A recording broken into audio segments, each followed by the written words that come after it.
Buenos días a todos y a todas. Los compañeros y compañeras del Sindicato de Sanidad, a través de la plataforma de sindicalistas de la que os hemos pasado el último documento, tenemos contacto con Xavier Arrizabalo. Xavier es profesor de Economía de la Universidad Complutense, trabaja particularmente en el campo de la economía marxista y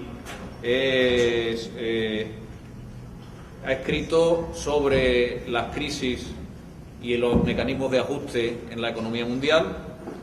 Ha publicado recientemente un nuevo libro, que es el que tenéis ahí, Capitalismo y Economía Mundial, y hemos aprovechado que venía a Sevilla para hacer una presentación de su libro, pues para tener la ocasión y el privilegio de poder escuchar que nos hable de algo que él domina perfectamente, que es la Unión Europea y el euro y sus repercusiones sobre la vida diaria.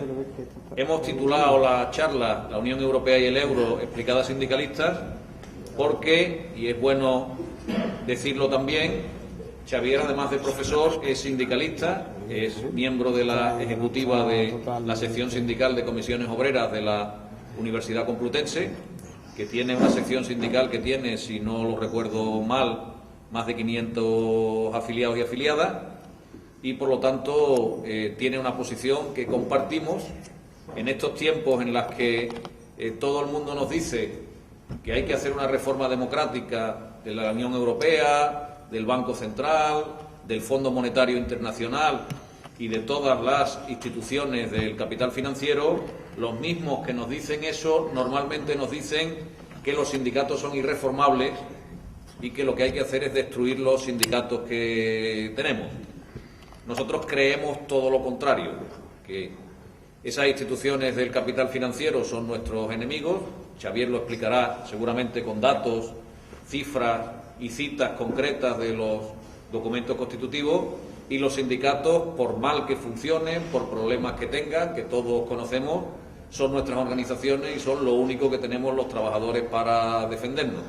Por lo tanto, estamos por modificarlos, por renovarlos, por purificarlos, pero no estamos evidentemente por quedarnos desarmados frente al capital sin organización. Nada más, os dejo con Xavier. ¿Qué tal? Buenos días. Buenos días a todos y a todas. Muchísimas gracias por la presentación, Luis. Muchas gracias a vosotros por acercaros, ¿no? Además hace un solecito ahora que me sitúa en un terreno de una cierta mayor responsabilidad, ¿no? Porque por lo que los economistas llamamos el costo de oportunidad, ¿no? La alternativa, ¿no? Y muchas gracias a comisiones. La verdad es que iba a decir que me siento como en mi casa, pero en realidad no, me siento mucho mejor, ¿no? Porque en mi casa me toca barrer, fregar, etcétera. Aquí me siento como en un hotel. Bueno, hablando en serio, es un gusto muy estimulante para mí estar con vosotros aquí, porque tengo que hablar muchas veces por mi trabajo en distintos sitios, ¿no? Pero hablar entre sindicalistas, hablar entre compañeros es especialmente estimulante, ¿no? Nos permite ahorrarnos algunos preámbulos que yo creo que son innecesarios y que tienen que ver con algo conectado con lo que señalaba Luis, ¿no? Es decir, constantemente no solo pretenden enterrar a los sindicatos, sino que pretendieran incluso también plantear que poco menos que ya no existe no ya la clase trabajadora, sino los trabajadores, ¿no? Y sin embargo los datos son tercos, ¿no? Y, por ejemplo, la tasa de asalarización, el porcentaje de población que vive de un salario no deja de aumentar. Y eso incluso cuando parte importante de quienes de hecho viven un salario no están reconocidos como tales, ¿no? Los becarios, los falsos autónomos, etcétera, etcétera, ¿no? Así que estar aquí para mí, de verdad, que es un gusto. A efectos protocolarios, con haber dicho gracias ya valdría. Por tanto, si me entretengo es porque quiero que sepáis que realmente es muy agradable. Y además, yo suelo decirlo, ¿no? Es decir, ni que decir tiene que en los sindicatos tenemos problemas, ¿no? Pero da mucho vértigo pensar, siquiera sea un momento solamente, en una posibilidad de vivir sin sindicatos, ¿no? Es decir, si viviéramos sindicatos, imaginad, ¿no? Es decir, es un cataclismo, ¿no? Es decir, adiós vacaciones pagadas, adiós sanidad, adiós enseñanza, adiós salario mínimo, adiós jornada laboral, adiós prácticamente todos los elementos que justamente identificamos como de civilización, ¿no? Por otra parte, hablar en particular de la Unión Europea es también muy interesante desde mi punto de vista, porque yo creo que en España tenemos hemos tenido dos grandes tabúes, ¿no? Dos grandes temas prohibidos, por así decirlo, ¿no? El primero tiene que ver, lo sabemos bien, ¿no?, con la transición, con la monarquía, ¿no? En torno a ello, bueno, ha habido una situación en la que durante muchos lustros hemos conocido como algunos de los protagonistas de la transición viajaban por América Latina, viajaban por Europa del Este, ¿no?, vendiendo las bondades de la transición española, de la monarquía democrática, de esa monarquía presidida por el tipo este tan campechano, etcétera, etcétera, ¿no? Y luego, bueno, lo que constatamos es que 40 años después de muerto el dictador todavía sigue habiendo cadáveres en las cunetas, etcétera, etcétera, ¿no? Y si ese tabú está en parte quizá levantándose, afortunadamente, gracias también, hay que decirlo, a la colaboración de la propia Casa Real, que ayuda mucho a desmitificar, yo creo que hay un segundo tabú que tiene que ver con la Unión Europea, ¿no? Y tiene que ver precisamente con nuestra historia, ¿no? Al fin y al cabo, en los años 50, en los años 60, es evidente que para España Europa era un auténtico referente, ¿no? El referente de desarrollo democrático, de desarrollo social, de libertades políticas. Pero la asociación que se nos pretende plantear de que la Unión Europea sería la representación de esa Europa de la que, sin duda, consideramos un referente por ser, al fin y al cabo, la región del mundo donde más lejos se ha ido históricamente en institucionalizar toda una serie de conquistas democráticas y de conquistas obreras, bueno, esa asociación de Europa y Unión Europea como la representación de esa Europa deseable, es discutible de raíz, ¿no? Y no tiene que ver esto con cuestiones ideológicas, tiene que ver con cuestiones ancladas en los hechos, ¿no? Y de esto justamente es de lo que estoy especialmente interesado en discutir con vosotros, en debatir con vosotros, ¿no? Porque además, tal y como señalaba Luis, el libro aborda la economía mundial en su conjunto, pero yo creo que las conclusiones se remiten especialmente al caso de Europa, porque al fin y al cabo podríamos decir, parafraseando esa formulación que tanto se utiliza, ¿no?, de que la batalla europea, esa batalla que nos afecta a nosotros como trabajadores de forma decisiva, en cierto modo podemos decir que es la madre de todas las batallas, ¿no?, precisamente por ese carácter de Europa como referente a escala mundial, ¿no? Y yo creo que siempre, en cualquier charla, en cualquier debate, en cualquier libro, hay un punto de partida que es siempre, claro, una pregunta, ¿no?, la pregunta que tratamos de responder, ¿no? Y desde mi punto de vista, solamente quizá hay ocasiones en las que igual no podemos dar una respuesta completa, cerrada, inequívoca, ¿no? Pero solamente plantear bien las preguntas ya es un punto de apoyo, ¿no? Hay una frase de Marx, precisamente, que decía que no era ya en las respuestas, sino en las propias preguntas donde había mistificación, donde había engaño, ¿no? Entonces, para explicar cuál es el punto de partida, voy a leer un texto, además pensando en particular en que muchos de vosotros estáis vinculados directamente a la sanidad. Es un texto que procede de un periódico, procede del País, ¿no? Y, por tanto, no es ningún texto de nadie, digamos, con una posición rupturista, revolucionaria, pero creo que encuadra muy bien lo que vamos a discutir. El texto dice así: el doctor Kostas Sirigos, jefe del mayor servicio de oncología de Grecia, creía haberlo visto todo, pero jamás había visto un caso como el de Elena, una mujer en paro a la que le habían diagnosticado un cáncer de pecho un año antes de que acudiera a él. Para entonces, el cáncer había crecido hasta tener el tamaño de una naranja y había atravesado la piel, dejándole una herida que le supuraba y se limpiaba con servilletas de papel. Cuando la vimos nos quedamos sin palabras, cuenta el doctor Sirigos. Todo el mundo lloraba. Cosas así se describen en los libros de texto, pero nunca se ven, porque hasta ahora cualquier persona que enfermaba en este país siempre podía obtener ayuda. Desde que se desencadenó la crisis de la deuda, la vida ha dado un vuelco en Grecia. Pero en pocas áreas el cambio ha sido tan drástico como en la sanidad. Hasta hace poco, Grecia contaba con un sistema sanitario normal. Las personas que perdían su empleo recibían asistencia sanitaria y subsidios de desempleo durante un año, pero seguían recibiendo asistencia en los hospitales si no podían pagar, incluso después de que se les acabaran los subsidios. Las cosas cambiaron en julio de 2011, cuando Grecia firmó un acuerdo de préstamo complementario con los prestamistas internacionales para evitar el hundimiento financiero. Ahora, tal y como se estipuló en el acuerdo, los griegos deben pagar de su bolsillo todos los gastos cuando dejan de percibir los subsidios. Alrededor de la mitad de los 1,2 millones de griegos desempleados de larga duración carecen de seguro sanitario. Una cifra que se espera que aumente en gran medida en un país con una tasa de desempleo del 25% y una economía moribunda, como afirmaba Savas Robolis, director del Instituto Laboral de la Confederación General de Trabajadores Griegos. En Grecia, ahora mismo estar desempleado equivale a la muerte, afirmaba el doctor Sirigos. Esta situación es nueva para los griegos y quizá para Europa también.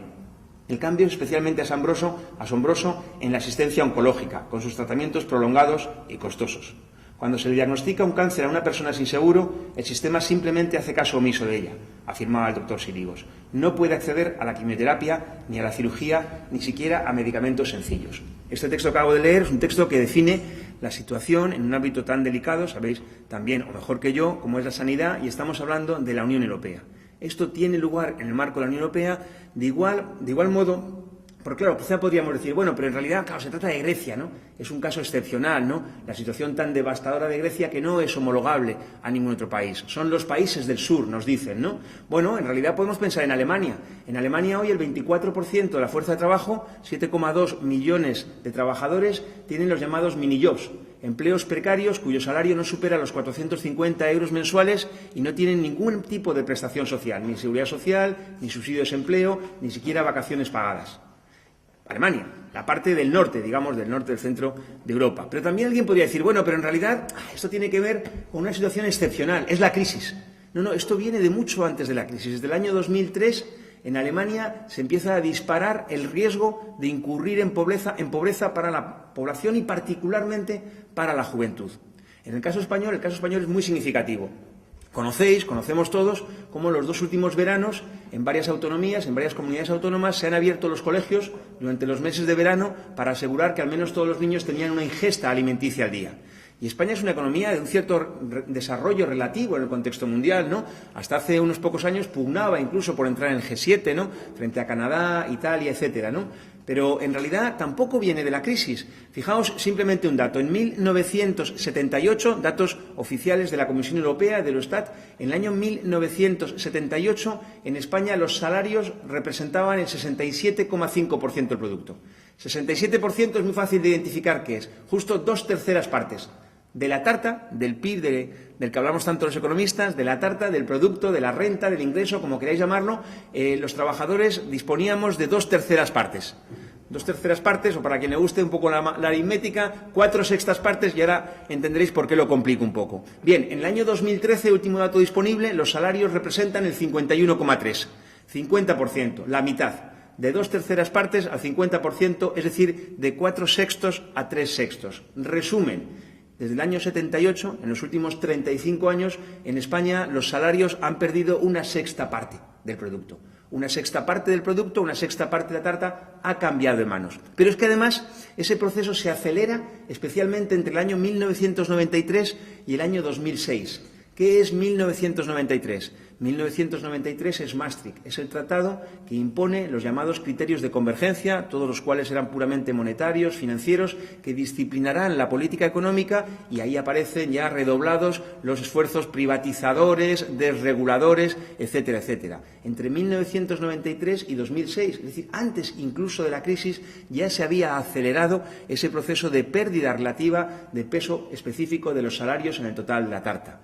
Bueno, contaba estos ejemplos, incluso ese texto tan escabroso relacionado con Grecia. La escabrosidad, si existe la palabra, no es mía, sino es de quienes provocan esos retrocesos, que no es exagerado, creo yo, llamarlos retrocesos civilizatorios. Mirad, yo doy clase de Economía Mundial en la Universidad Complutense, como explicaba Luis, y recurrentemente les suelo plantear a mis estudiantes la siguiente pregunta. Primer día, terapia de choque, para romper el hielo, les planteo lo siguiente. Estamos hablando de chavales hoy de en torno a 20 años y les hago la siguiente pregunta. Vuestras condiciones de vida, no las de ellos en particular, sino las de su generación, vuestras condiciones de vida son mejores o peores que las condiciones de vida de quienes tuvimos 20 años hace 25 o 30. Y es muy graciosa, es muy interesante su respuesta, porque su respuesta un poco pavloviana es que directamente miran el móvil, ¿no? Y yo sé lo que piensan. Lo que piensan es que yo soy un pringao que no me he dado cuenta de los avances científicos técnicos que se han desarrollado en los últimos 25 y 30 años, que ni que decir tiene, y entre comillas ni que decir tiene, resultan en que las condiciones de vida mejoran considerablemente. Pero estamos en la universidad y, por tanto, lo que les planteo es, bueno, ¿cómo podemos medir qué indicador nos puede servir para comparar efectivamente las condiciones de vida de una generación respecto a otra? Y al final lo que concluimos es que, bueno, se trataría de ver qué posibilidades tiene una generación cuando llega a la edad adulta de construirse una vida independiente. Y una vida independiente en una economía como la actual, una economía capitalista, es decir, una economía de mercado, pasa por tener un ingreso regular. No vale esto de un mes sí, 2 meses no, o en verano se corta, o los fines de semana, etcétera, etcétera. Un ingreso regular, claro, de cierta magnitud. Los salarios de 450 euros no valen, y ya casi con un puntito de crueldad por mi parte meto la palabra vivienda, que en Madrid en particular, como en las ciudades grandes, es un tema muy sangrante, ¿no? Bueno, un rato antes de que diga la palabra vivienda ya han empezado a removerse incómodos en la silla constatando que la pregunta no es un disparate.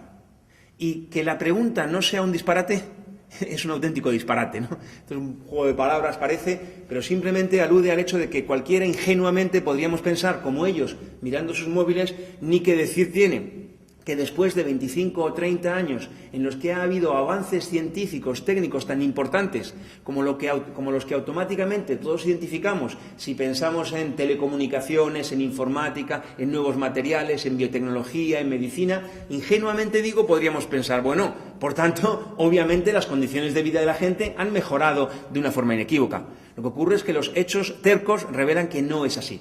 Revelan que, al contrario, revelan que las condiciones de vida para la inmensa mayor parte de la población, incluso en las economías más avanzadas, cada vez están deteriorándose más y están además amenazadas de nuevos deterioros. Quizá alguien, con los datos que planteaba al principio, podría pensar, bueno, pero es Europa, que tiene también una cierta singularidad.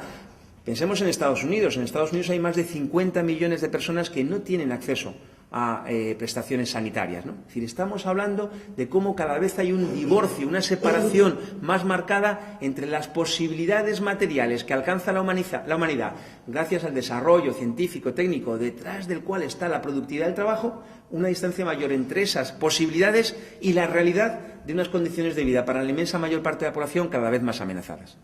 Hace un ratito ya decía que la pregunta, la importancia de fijar bien la pregunta. La pregunta justamente es ¿por qué ocurre eso? La pregunta justamente plantea que detrás de ello no hay ninguna cuestión moral, no hay ninguna maldición, no hay ninguna maldad, no estos tipos del Fondo Monetario Internacional, qué malos, qué perversos que quieren que la gente viva mal. No, no se trata de eso. Se trata de que vivimos en una economía que se rige por unas determinadas pautas, por unas determinadas causas que provocan los problemas. Nosotros en economía hablamos del proceso de acumulación para definir la forma a través de la cual se reproduce la sociedad económicamente. Y el proceso de acumulación capitalista está inspirado, está regido por unas leyes. Esas leyes nos permiten revelar que la economía capitalista no es que sea contradictoria, es que cada vez es más contradictoria. Este libro que yo he escrito lo que pretende, ni que decir tiene que con toda humildad, es aportar elementos es una invitación a la discusión seria, a la discusión rigurosa. Y esto porque yo, que realmente no tengo ninguna pretensión de dar carnés de quién hace buen análisis económico o malo, sí digo tajantemente que hay cuestiones, formulaciones que se presentan como interpretaciones de la crisis que simplemente no resisten el análisis más elemental, ¿no? Es decir, plantear, por ejemplo, que la crisis o los problemas actuales se deben a un exceso de avaricia es lo mismo que no decir nada. Pero incluso quien dice, no, los problemas actuales tienen que ver con una deficiente regulación de los mercados, de las finanzas, yo creo que aquí se le debería aplicar el criterio de los niños, ¿no? Que es el ¿y por qué? Hasta el final, ¿no? Muy bien, hay poca regulación. ¿Y por qué? ¿Y por qué? Y al final llegaríamos a que la lógica capitalista implica ciertas exigencias, esas exigencias cada vez son mayores, o por decirlo con claridad, esas exigencias cada vez se revelan más incompatibles con la preservación de todos esos derechos, conquistas, libertades, garantías a las que yo hacía alusión al principio como representativos de lo que identificamos como Europa a su vez como referente a escala mundial. Así que la pregunta justamente es esa, una pregunta que también, el por qué todo esto, y una pregunta que también podemos formular desde el punto de vista siguiente. Hoy estamos en un contexto de crisis. Seguro que a todos os suena, o recordáis, aquello de la crisis de los 70, que se simplificaba normalmente, se decía la crisis del 73, la crisis del petróleo, ¿no?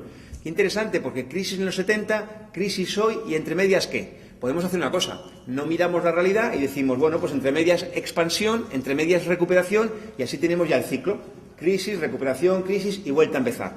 Pero como sí hay, era una broma obviamente, sí hay que mirar la realidad, lo que constatamos es que en el periodo intermedio entre la crisis de los 70 y la crisis actual no ha habido un proceso que sea susceptible de ser calificado como de crecimiento, de recuperación, de expansión. Al contrario, más bien veríamos que hay inestabilidad, incertidumbre, vaivenes, irregularidades, asimetrías entre países, todo lo contrario de aquello que justificaría hablar de crecimiento, de expansión, de recuperación, ¿no?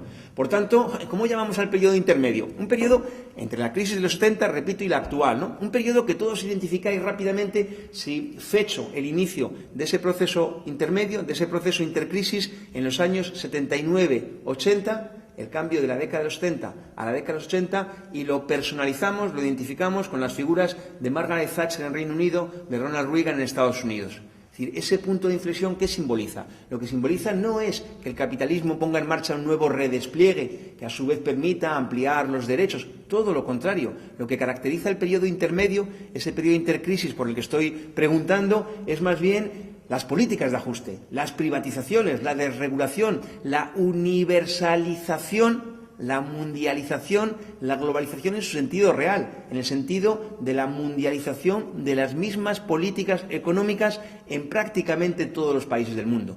Da igual los gobiernos de qué color político sean o digan ser, al final cualquier gobierno, por ejemplo, en el marco de la Unión Europea, aplica las mismas políticas, ¿no? Esto evidentemente no es resultado de la casualidad, es resultado de unas directrices, es resultado de una teledirección que a su vez no tiene nada que ver con ninguna maldad, tiene que ver con las leyes que rigen la economía capitalista y las exigencias que imponen en esa prosecución, en esa huida hacia adelante que significa subordinar nuestra vida al imperativo de la rentabilidad, ¿no? De modo que esa es la pregunta. Y la pregunta yo creo que se materializa especialmente en el caso, como decía antes, de Europa, que es en lo que me detendré fundamentalmente. Pero antes de ello, una precisión que me parece muy importante. Tenemos la pregunta. La pregunta es ¿por qué, a pesar de que las posibilidades aumentan, sin embargo, la realidad se ve cada vez como un marco en el que las condiciones de vida están más amenazadas? Esa es la pregunta. Y además de la pregunta necesitamos un instrumento, necesitamos una herramienta, necesitamos un método para poder responderla, para poder aspirar a responderla de una manera rigurosa y, por qué no decirlo, de una manera científica. Bueno, el método desde mi punto de vista, también lo apuntó Luis, el método desde mi punto de vista es el marxismo. A veces hay quien piensa que cuando uno dice marxismo lo siguiente que va a hacer es pedir perdón o algo parecido.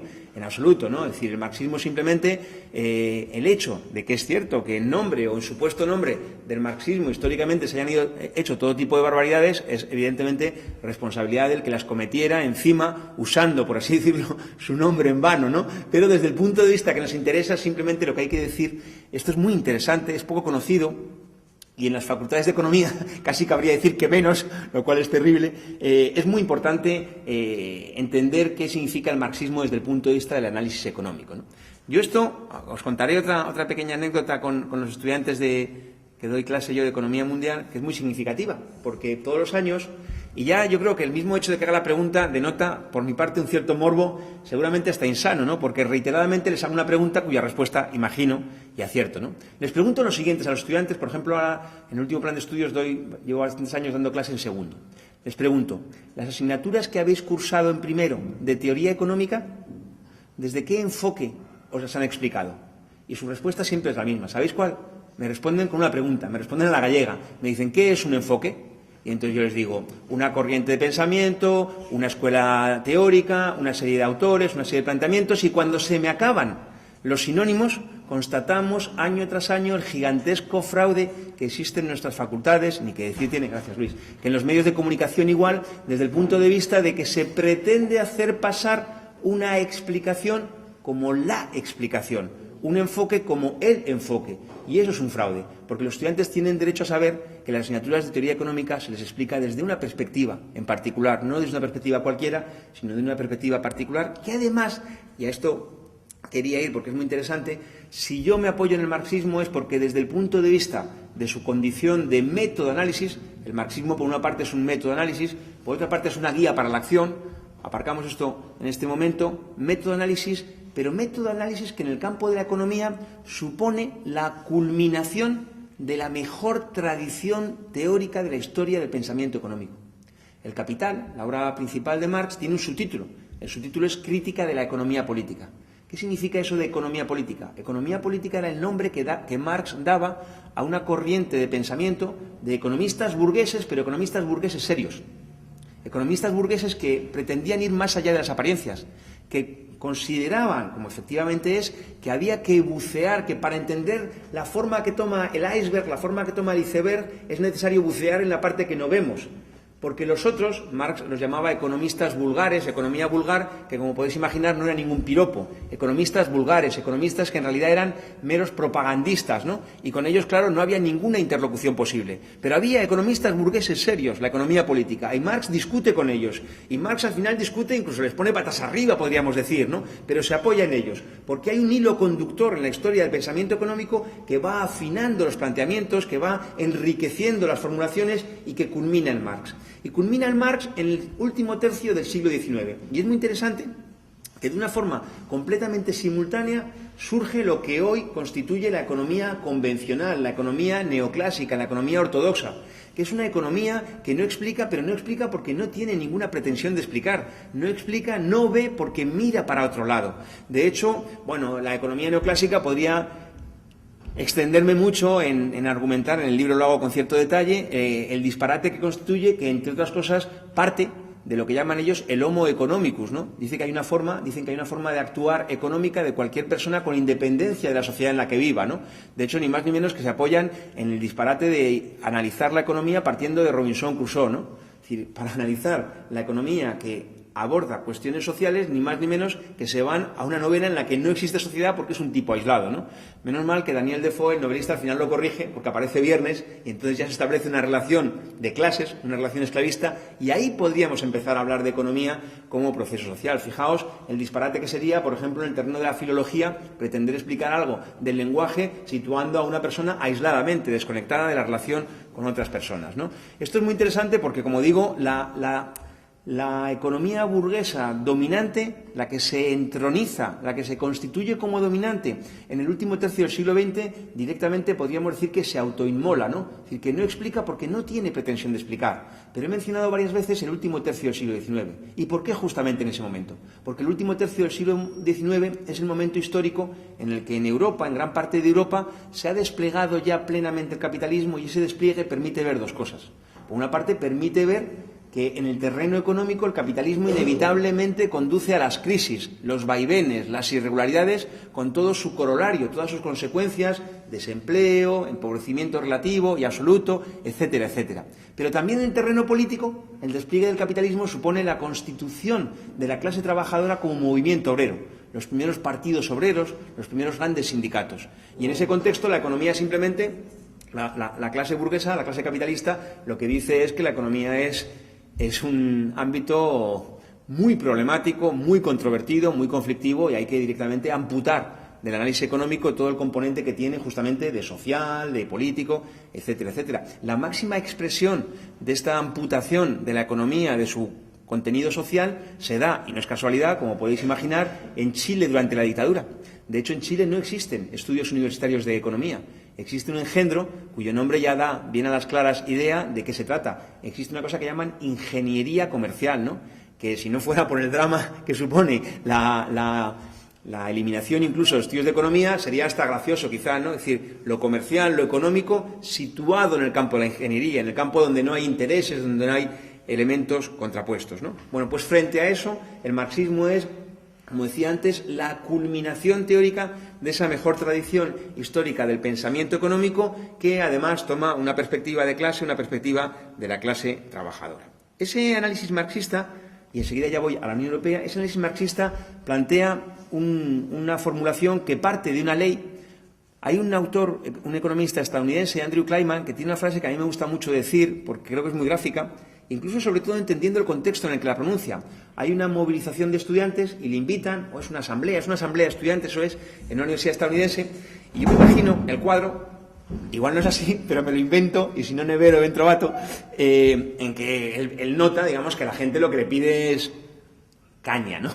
Y entonces la primera frase que dice es: los problemas que tenemos no son responsabilidad del Fondo Monetario Internacional, no son responsabilidad del Banco Mundial, no son responsabilidad de Wall Street, son responsabilidad de una ley, la ley que rige la acumulación capitalista, la ley del valor, dice, ¿no? Es la forma en la que teóricamente se llama al fundamento último de la economía capitalista. Dice la ley del valor, ¿no? Una ley que actúa por encima de la voluntad de los hombres, ¿no? Como la ley de la gravedad en el terreno de la física actúa también por encima de la voluntad de las personas, ¿no? Bueno, esto no voy a entretenerme en ello, sí lo resalto sobre todo porque hay muchas veces la tentación de asociar los problemas a causas morales y, en consecuencia, también proponer respuestas situadas en el terreno de lo moral, cuando al final lo que nosotros constatamos es que hay leyes, hay principios, hay causas que rigen la acumulación capitalista y que se asientan en el principio, en el imperativo que necesariamente preside la actuación de cualquier capitalista, que es la rentabilidad.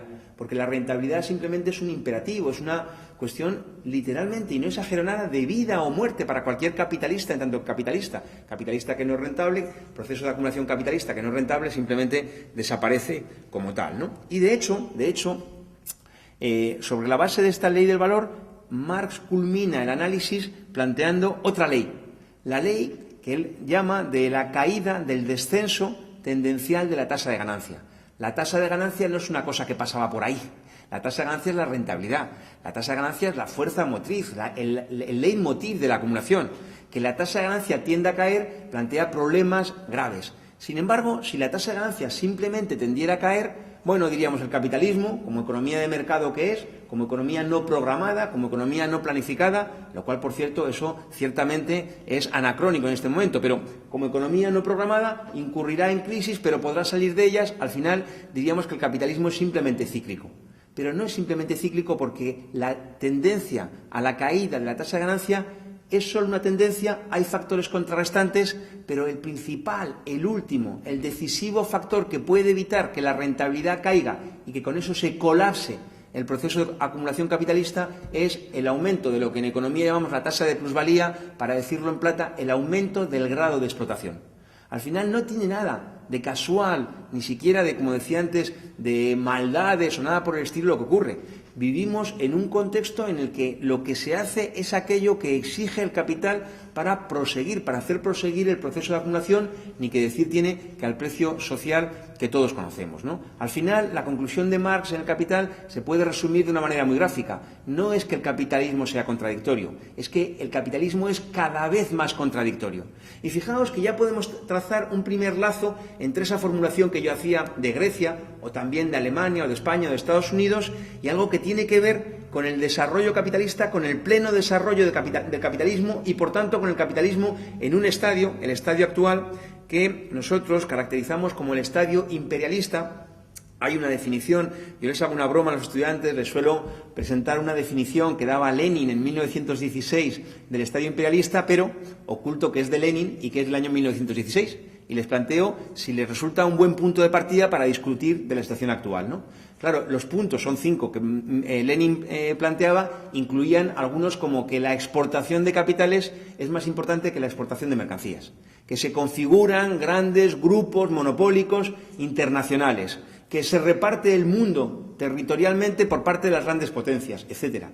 Y los estudiantes plantean que es un buen punto de partida para analizar la economía actual, de un texto que está escrito hace 98 años, ¿no? Lo cual, sin duda, es un dato muy relevante. Pero quizá sea mucho más gráfico para una exposición verbal así, que pretende ser relativamente sintética, que es la mía en este momento, remitirme a otra formulación de Lenin, esta más política, más, si queréis, mitinera, cuando decía que al final el imperialismo son las crisis, las guerras, los estallidos revolucionarios, ¿no? Qué tipo más errado, ¿no? Qué pronóstico más errado, porque como sabéis ya no tenemos ni crisis, ni guerras, ni estallidos revolucionarios, ¿no? Esto último era ironía, era una prueba para ver si alguien estaba ya dormitando, ¿no? Es decir, la verificación de un escenario que tiene que ver con las exigencias del capitalismo, con el capitalismo ya en un contexto contradictorio, plenamente contradictorio, como es el actual, en el cual se encuadra esa secuencia más reciente que yo simplificaba en la idea de crisis, ajuste, crisis, las políticas de ajuste, Thatcher, Reagan y los demás, políticas de ajuste en respuesta a la crisis de los 70, que no solo no consiguen evitar, sino que contribuyen a que la economía desemboque en una crisis aún más aguda, la actual. Es decir, políticas de ajuste, 80s, 90s, principios del siglo XXI, como respuesta a la crisis de los 70 y que hacen desembocar a la economía en una crisis aún mayor.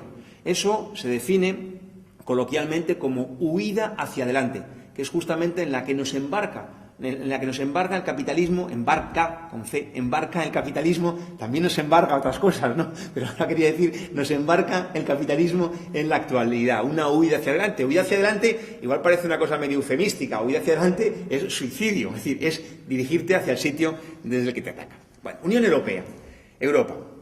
La concreción del planteamiento general acerca de ese carácter más contradictorio, cada vez más contradictorio, más agudamente contradictorio de la economía capitalista mundial se verifica, y no por casualidad, especialmente en Europa. En ese sentido, el hecho de que Europa sea la región del mundo donde históricamente más se han logrado institucionalizar, meter en el cuerpo del Estado, de los estados burgueses, toda una serie de conquistas, de reglamentos, de legislación, de subsidios, de etcétera, etcétera. Todo eso, desde el punto de vista de la acumulación del capital, es simplemente un obstáculo del que, por tanto, habría que tratar de deshacerse, ¿no? Y, en particular, esto tiene que ver con algunos elementos históricos y muy señaladamente con la salida de la Segunda Guerra Mundial. Si queréis luego, como habrá posibilidad de debatir, podemos comentarlo con más detalle, porque es muy interesante que en un contexto tan explosivo como siempre es la salida de una guerra, más de una guerra mundial, en un contexto 1945 en que las burguesías europeas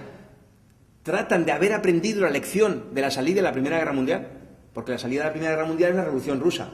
Y la Revolución Alemana, y la húngara y la italiana, aunque esas tres fracasen, la alemana por 2 veces, 18-19, 22-23, ¿no?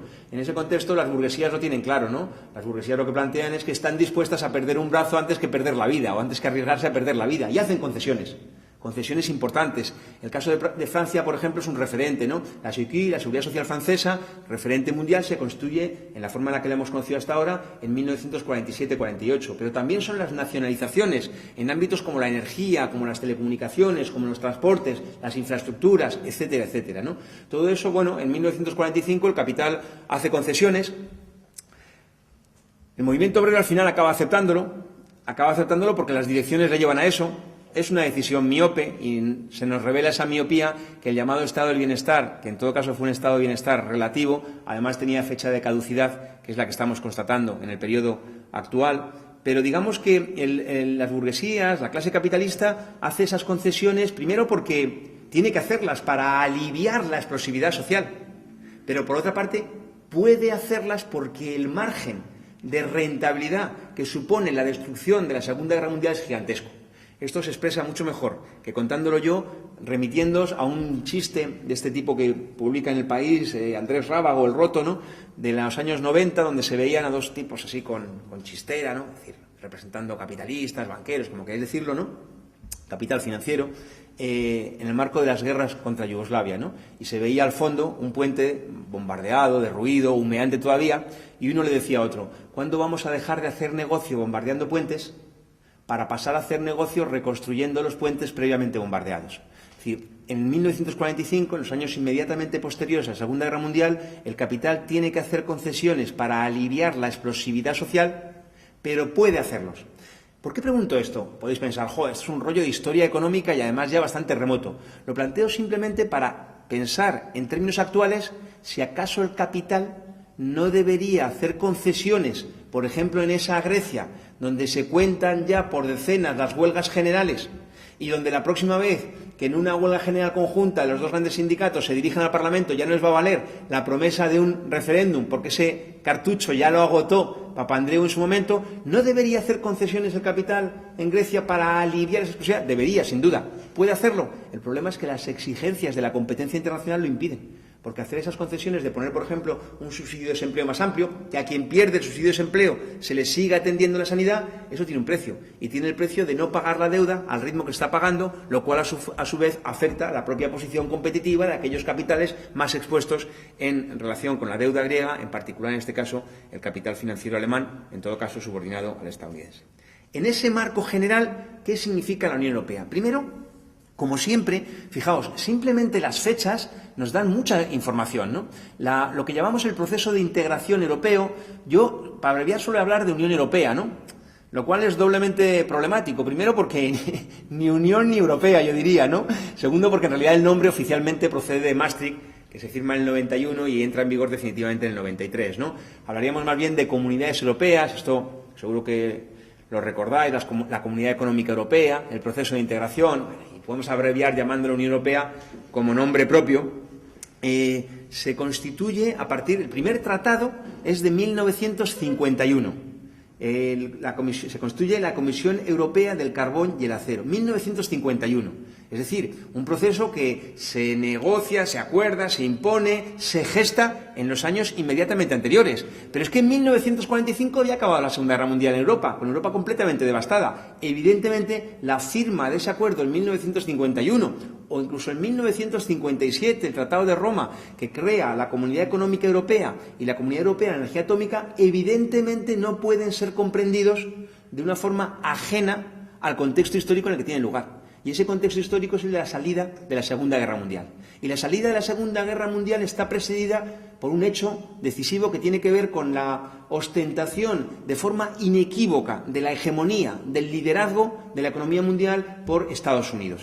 Estados Unidos, en los años que van del 39 al 45, durante la Segunda Guerra Mundial, su producto más que se duplica. Su producto en esos 6 años aumenta acumuladamente un 114%. El producto, el PIB, la tarta de Francia se reduce al 50%. En Japón el producto se reduce en ese periodo al 50%. En Alemania se reduce al 33%. Estados Unidos sale de la Segunda Guerra Mundial con 2/3 partes de todas las reservas mundiales de oro. Por eso ponen las reglas del juego. Y por eso pone el árbitro que va a vigilar las reglas del juego, el Fondo Monetario Internacional. Y ese proceso que tiene lugar a partir de 1945 de reconstrucción europea se financia de una forma muy precisa. Es el Plan Marshall. Para decirlo con más precisión, el plan del general Marshall. Porque Marshall, el del plan, el de la peli de Berlanga, el del Bienvenido Mr. Marshall, aunque el plan Marshall nunca llegara a España, es el plan del general Marshall. El general Marshall era la máxima autoridad militar de Estados Unidos en Europa. Y dota unos recursos, por cierto, en gran medida eran recursos que procedían originalmente de Europa, los fondos con los que Europa había comprado el armamento a Estados Unidos, que es base, en parte importante, de ese crecimiento que acabo de mencionar. Bueno, pues el plan del general Marshall no es para la reconstrucción europea, es para una determinada modalidad de reconstrucción europea. Y esa modalidad específica de reconstrucción europea toma la forma del llamado proceso de integración. Pero la pregunta crucial es, en los años 50, ¿qué capitales estaban en condiciones de beneficiarse de que las fronteras económicas entre los países de Europa disminuyeran? ¿Los alemanes? ¿Los franceses? No, fundamentalmente los estadounidenses, que ya estaban actuando a escala de toda Europa. Hay un dato muy curioso, simbólico, pero yo creo que muy elocuente. El secretario de Estado estadounidense de los últimos años de la guerra se llamaba Morgenthau, Henry Morgenthau, y este tipo propuso un plan que llamaban el Plan Morgenthau, y el Plan Morgenthau establecía la prohibición, la imposibilidad de que Alemania se reindustrializara. Se planteaba que Alemania se quedara limitada a ser una economía agrícola, una economía atrasada, y hacían mofa, ¿no? Y decían Kartoffeln, que produzcan patatas, ¿no? Bueno, rápidamente se desechó ese plan. ¿Por qué? Porque evidentemente los capitales estadounidenses necesitaban una Alemania en crecimiento, una Alemania reindustrializada, para que fuera mercado de una producción para la que el mercado nacional estadounidense se quedaba cada vez más pequeño. Entonces, punto de partida, el plan del general Marshall. Incluso en el terreno más anecdótico, si queréis, más personal. Miradlo, porque hoy es muy fácil en Internet, ¿no? Mirad los currículums, mirad las biografías de los principales padres fundadores de lo que hoy llamamos Unión Europea. Y son tipos siniestros, verdaderamente siniestros, ¿no? Jean Monnet, por ejemplo, quizá algunos suenen el nombre, Jean Monnet es un tipo del que directamente Roosevelt le llamaba nuestro hombre en Europa.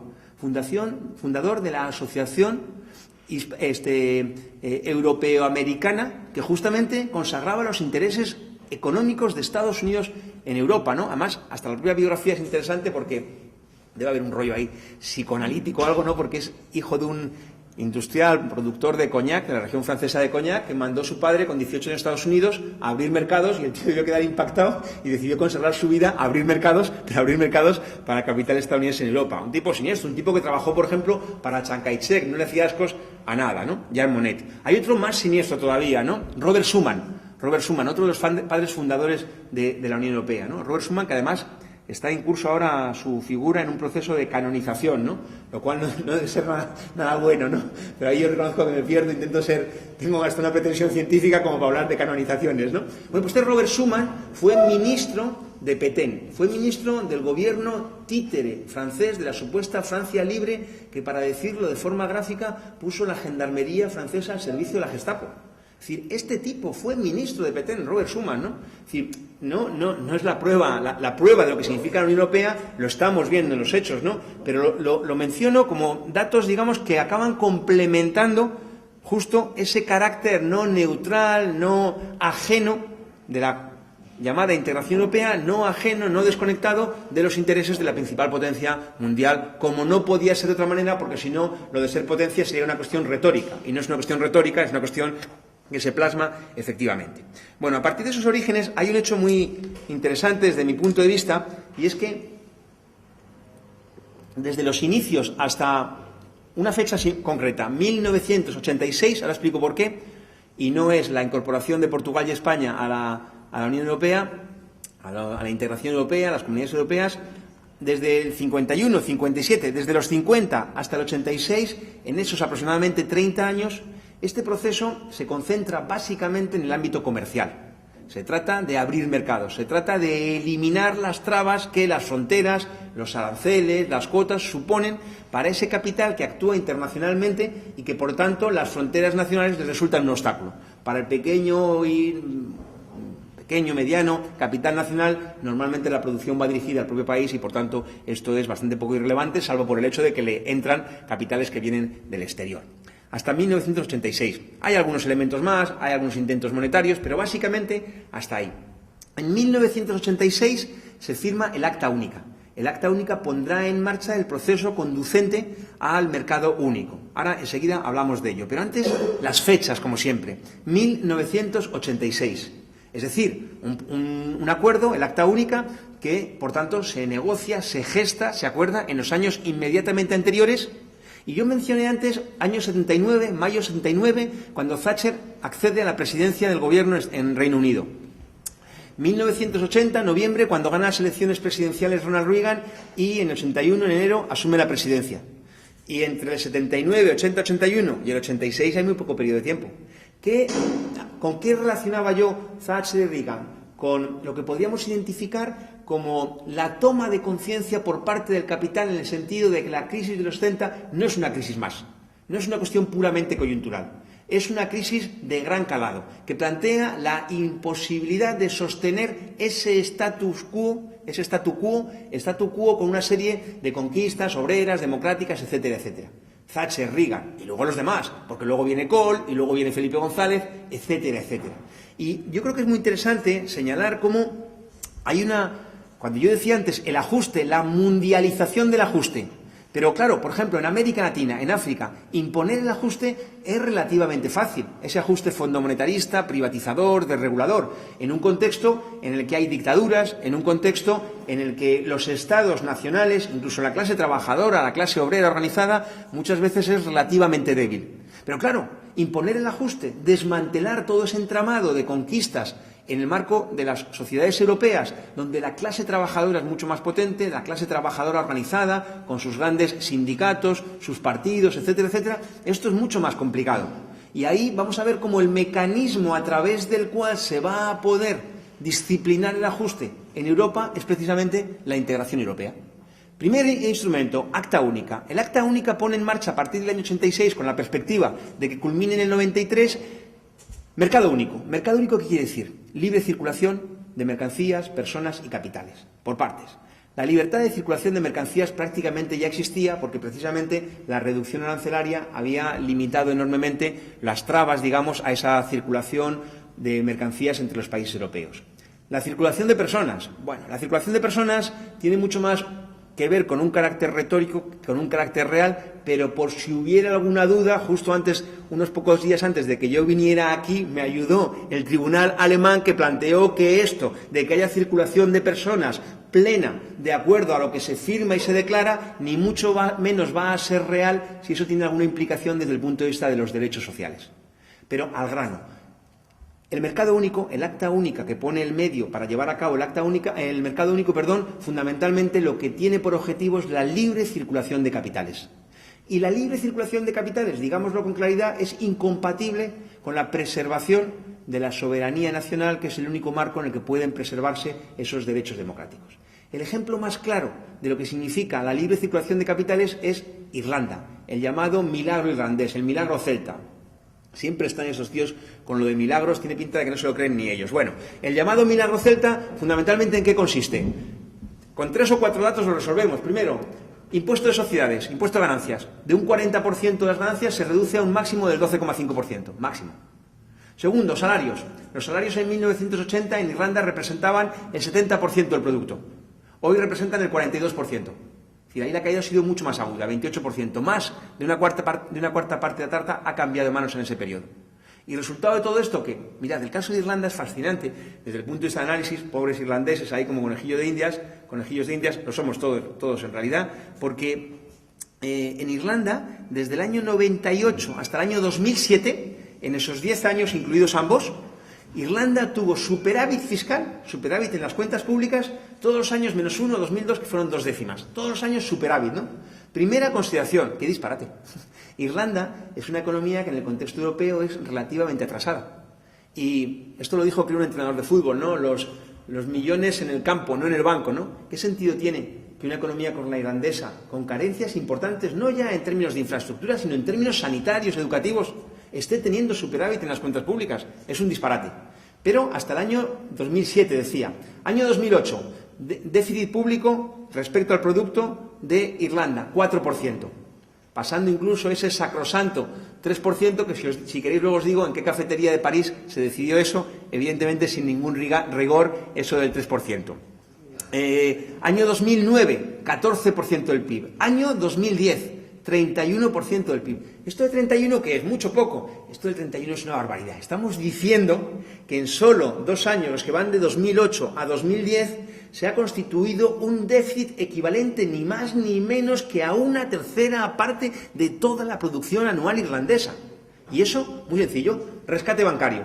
Rescate bancario en Irlanda de 50.000 millones de euros, equivalente, grosso modo, a 1/3 parte del producto. Por eso, aprovecho para decir una cosa ya. Cuando se nos habla de políticas de austeridad, lo primero que hay que impugnar es el nombre. No son políticas de austeridad. Son políticas, como mucho, de una austeridad muy sui generis, una austeridad muy asimétrica, porque junto con la austeridad, es verdad, en el sentido de recorte de gasto público social, hay una política absolutamente derrochona en relación con toda una serie de mecanismos de transferencias al capital y particularmente al rescate bancario. Luego volveremos a ello. Pero estaba hablando del acta única, el mercado único, en el sentido de cómo conduce a ese escenario de lo que podríamos llamar competencia desleal, o, para decirlo con más precisión, de la imposibilidad de preservar el terreno de la soberanía nacional que lleva a que un gobierno legítimamente decida cuál es la pauta en cuanto al tratamiento que va a dar al capital. Por una parte, en este momento se abre un periodo muy interesante desde el punto de vista de que cada vez que uno de estos paquetes de medidas, de retrocesos va a acabar, ya está preparado el relevo. Porque decía acta única 86-93, pero en el año 91 se firma Maastricht y entra en vigor en el 93 y da el relevo a ese mecanismo de acta única que ya, como ejemplificaba el caso irlandés, teledirige hacia la liquidación de todos los elementos que vengo diciendo, que identifico como conquistas, como derechos, etcétera, etcétera. 93, Maastricht. ¿Y Maastricht qué es? Maastricht son las pautas para poner en marcha la moneda única, el euro, y la autoridad monetaria única, el Banco Central Europeo. Maastricht se establece sobre la base de lo que se llaman criterios de convergencia, cosa esta de la convergencia que suena bien si como se nos vende es con la idea de que vamos a converger a los niveles de desarrollo, a los niveles salariales, a los niveles de productividad, etcétera, etcétera, propios de las economías más avanzadas de Europa. Pero cuando vemos la letra pequeña, constatamos que los criterios de convergencia, y aquí no hay nada que sea casualidad, no tienen nada que ver con esa convergencia en derechos, en avances, etcétera, etcétera. Los criterios de convergencia eran inflación, tipos de interés, déficit público y deuda pública. Es decir, todos y cada uno de ellos indicadores de carácter financiero, de carácter monetario. También había un indicador en relación con el tipo de cambio y, sobre todo, había un requisito previo. Un requisito previo que lleva a un caso muy interesante de considerar, que es el de Suecia. Porque Suecia, os suena, ¿verdad?, que Suecia no está en el euro, ¿no? Y qué raro, ¿no? O sea, Suecia no pasó el examen, ese examen que primero decían que iba a ser durísimo y luego en realidad los propios profesores decían las respuestas a los alumnos para poder aprobarlo, porque en realidad se trataba de que hubieran estudiado ante el periodo y no tanto del examen en cierto modo ficticio. Suecia no lo cumplía. Si lo cumplía Italia, si lo cumplía Grecia. Italia, un año antes del examen, tenía una deuda pública equivalente al 120, redondeamos, 120% del producto. El tope era 60%. Tenía un año para hacer desaparecer una magnitud superior al 50% del producto para cumplir el requisito. No hay alfombra que admita tanta basura dentro. Imposible, por más que hicieron ese oxímoron de la contabilidad creativa, ¿no?, aplazando gastos, etcétera, etcétera, aplazando pagos, aplazando la contabilidad de los pagos. Pero ¿qué ocurre? Que entonces descubrieron que lo importante no era el indicador. ese indicador sacrosanto que había disciplinado la política los 6 años anteriores ya no era tan importante. Lo importante, decía entonces, era la tendencia. Por tanto, Italia podía pasar hasta dentro, porque dentro del euro del Banco Central Europeo iba a ser el nuevo marco de disciplinamiento de la política. Pero estaba hablando de Suecia. ¿Y por qué Suecia no está en el euro? Mirad, había un requisito previo. El requisito previo es que el Banco Central, en nuestro caso el Banco de España, en el caso de Suecia, el Banco de Suecia, tenía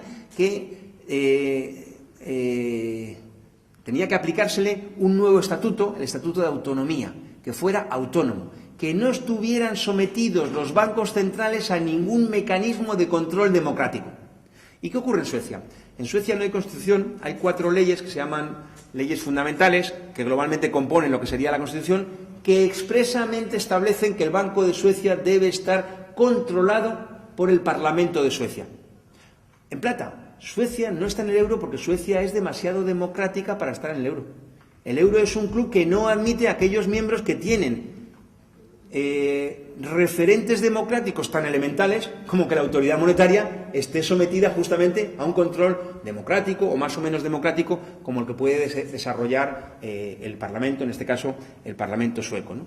Y el Banco Central Europeo además se constituye, hay mucha gente que se escandaliza de que el Banco Central Europeo no aplique políticas distintas a las que aplica, pero es que el Banco Central Europeo aplica las políticas para las que ha sido diseñado. Por dar solamente un dato, el Banco Central estadounidense se llama Reserva Federal, se le suele abreviar como Fed, es un banco central que tiene en sus estatutos 3 objetivos. En primer lugar, el control de la inflación, la estabilidad de precios. En segundo lugar, que los tipos de interés de largo plazo no aumenten por encima del nivel que puede comprometer la inversión, el consumo. Y en tercer lugar, la promoción del pleno empleo. El Banco Central Europeo tiene un solo objetivo estatutario, que es la estabilidad de precios, el control de la inflación. Es decir, no es una casualidad, es el resultado de aquello para lo que se institucionaliza el Banco Central Europeo, que es como un elemento, como un corsé para disciplinar de una manera severa las políticas de ajuste. Llega el euro, bueno, aquí me estoy saltando muchos aspectos que son muy interesantes y que una lectura, digamos, más pormenorizada aporta, yo creo, información muy precisa al respecto. Por ejemplo, que mientras tanto, obviamente, la lucha de clases, el conflicto de clase no desaparece. Y, de hecho, hay un hito muy importante, hay unos cuantos. Irlanda, por ejemplo, votó 2 veces en contra de tratados europeos, pero la Unión Europea es tan democrática que cuando los ciudadanos de un país se equivocan y votan mal, les ofrecen la posibilidad de volver a votar y tendrían que seguir votando hasta que por fin votaran mal, y nos reímos, claro, por no llorar, ¿no? Pero estamos señalando un hecho flagrantemente antidemocrático que tiene que ver con esto. Pero hay un dato más llamativo, que es la Constitución Europea, la mal llamada Constitución Europea, que en todo caso tendría más bien el estatus de una suerte de carta otorgada, ¿no? Y esta llamada Constitución Europea fue finalmente no aplicada, no llegó a entrar en vigor, porque en mayo de 2005, primero los franceses, luego los holandeses, 25 de mayo, 29 de mayo, votan en contra de una Constitución que tenía un estatus muy llamativo, porque en la Constitución, desde septiembre de 2011, a nosotros no nos extraña nada, ahora iré a ello, pero una Constitución que expresamente tenía numeritos incluso, numeritos en cuanto a ciertos objetivos de política económica. Yo no controlo, no soy constitucionalista, pero en muchos sentidos no lo soy además, pero es un disparate, es decir, porque en realidad la mal llamada Constitución Europea lo que hacía era constitucionalizar las políticas de ajuste. Es decir, darles un rango constitucional y por tanto sacar del debate democrático o más o menos democrático la posibilidad de debatir acerca de ciertos aspectos de la política económica. Bueno, por abreviar, me voy a la parte final y menciono un aspecto que es muy interesante. Además, yo os sugiero que lo leáis. Es un documento muy cortito, está en castellano, está en Internet, se encuentra fácilmente, que es el Pacto por el Euro Plus. El Pacto por el Euro Plus se acuerda en Bruselas en una cumbre que tiene lugar los días 23 a 25 de marzo de 2011.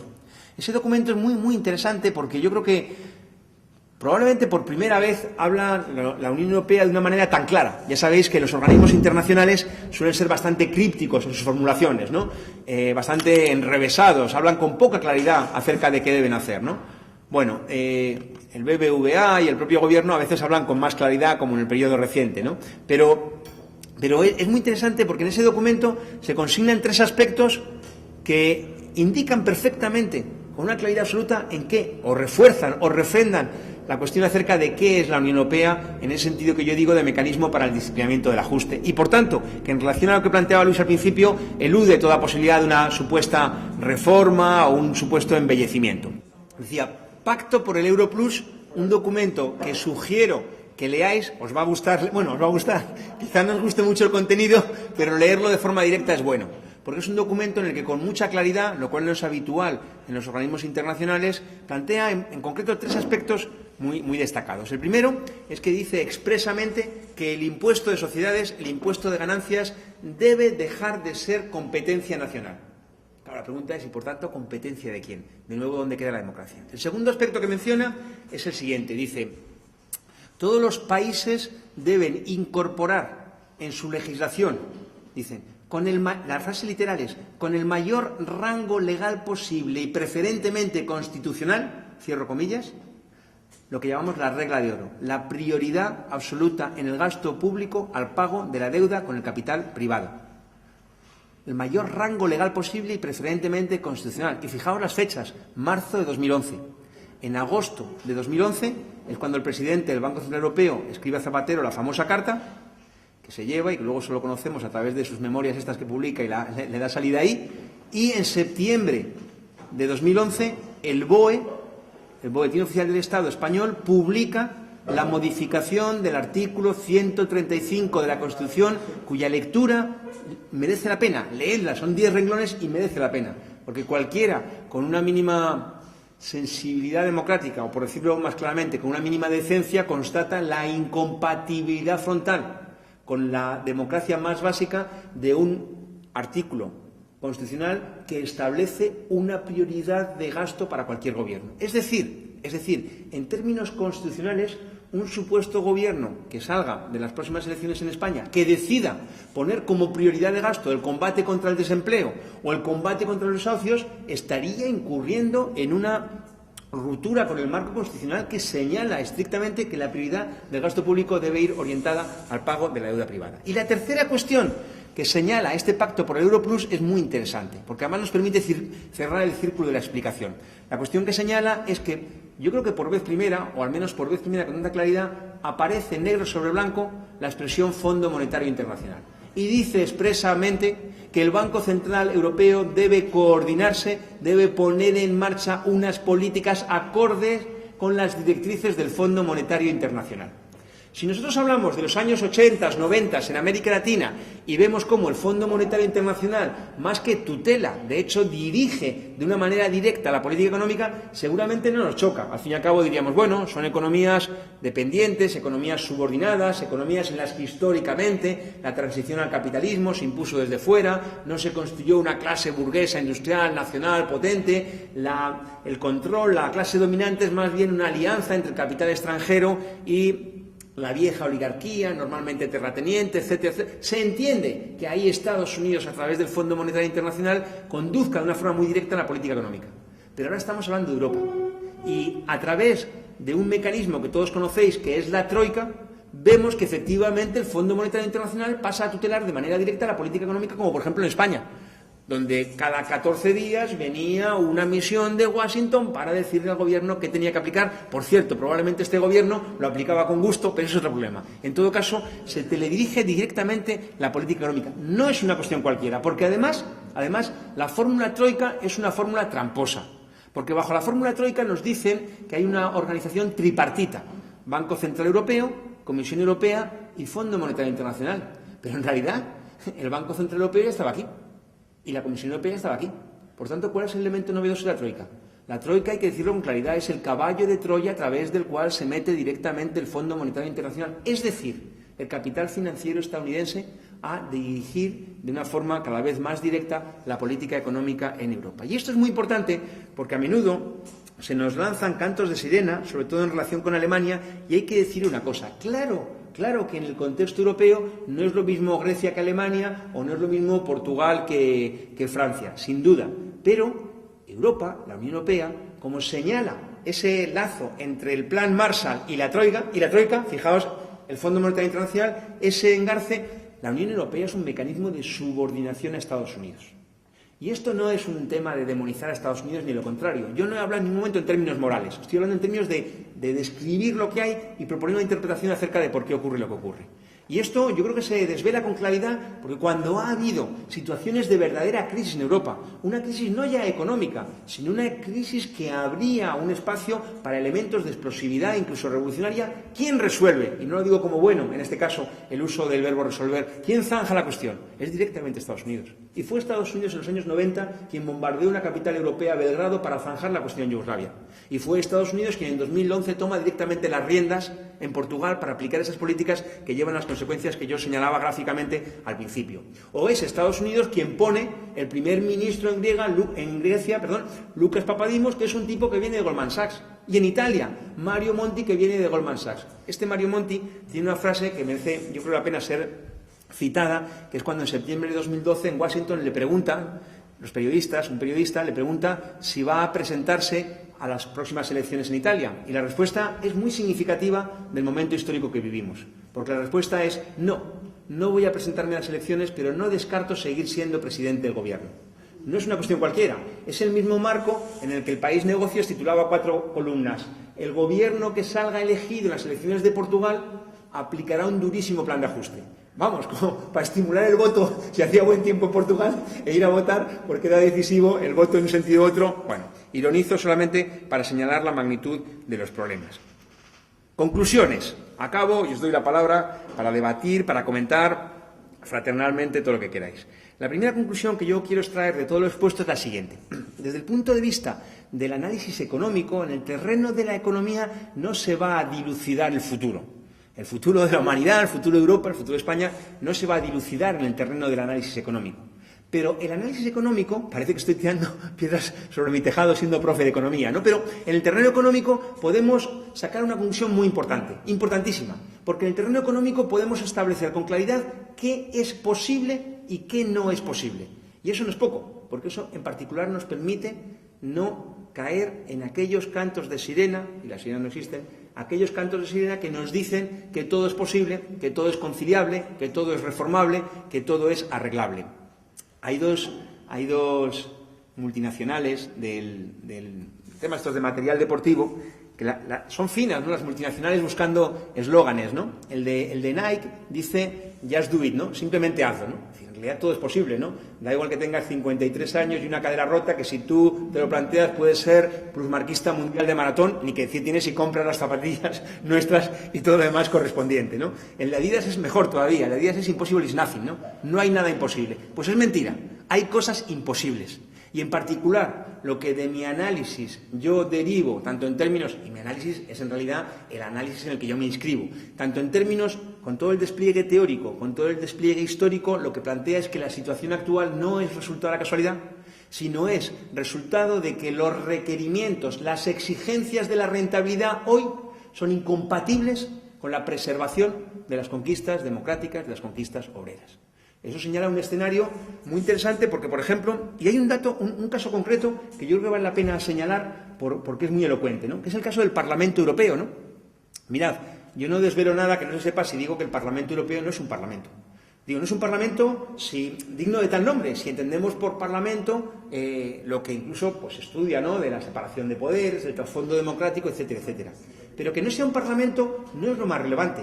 Lo relevante es que no podría serlo, no podrá llegar a serlo. ¿Y esto por qué? Porque los parlamentos, como cualquier conquista democrática, por más que sea parcial, relativa y lo que se quiera, no caen del cielo, no son resultado de un decreto, sino que son resultado de procesos sociales largos, fastidiados, complejos, que tienen que ver con ese elemento contradictorio, inconciliable de cualquier sociedad capitalista, que es el conflicto de clases. Por tanto, esta idea de que simplemente del Parlamento de Madrid al Parlamento de Bruselas y tiro porque me toca, en realidad esta idea de que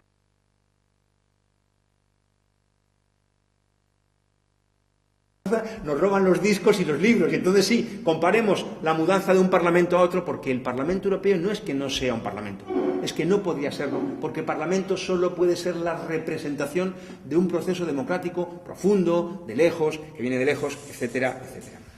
La segunda cuestión que quiero plantear, y la planteo aquí probablemente más cómodo que en ningún otro sitio con vosotros, compañeros, la mayoría mayoría incluso de organización y todo, tiene que ver con que, bueno, hace muchos años también, justo 100 años, una teórica y dirigente del movimiento obrero, alemana de origen polaco, Rosa Luxemburgo, planteó con la forma de un dilema, ¿no?, la situación en términos de las perspectivas, ¿no?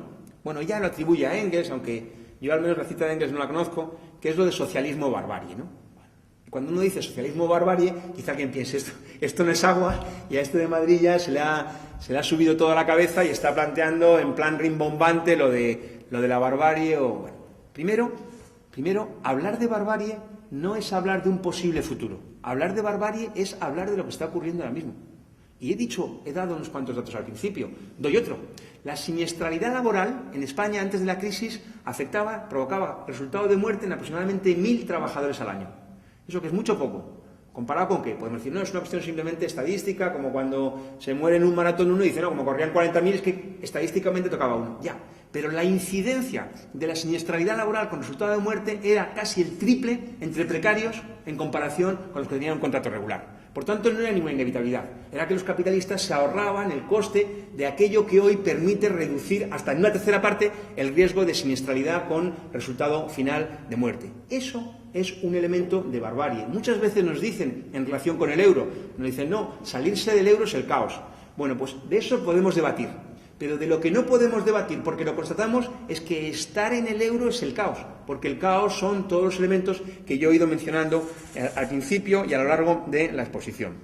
Lo del socialismo, el socialismo simplemente no presupone qué vamos a hacer mañana, lo que sí presupone es que, de acuerdo a lo que decía desde el punto de vista de hasta dónde llega el análisis económico, lo que constatamos es que bajo la propiedad privada de los medios de producción y regida la sociedad sobre la base del principio de la rentabilidad, cada vez vamos a ver cómo la distancia entre las posibilidades y las condiciones de vida va a ser más amplia, va a ser más grande. Y, por tanto, hay que impugnar la premisa. Yo en el mientras tanto tengo una posición que seguro que además es compartida, que tiene que ver, y lo puedo focalizar en la sanidad, que es el sector de muchos de vosotros, o en el mío, que es la enseñanza. Para mí la cuestión es muy sencilla. Se trata, por una parte, claro, de la unidad. Es decir, la unidad de todos aquellos que estamos del mismo lado.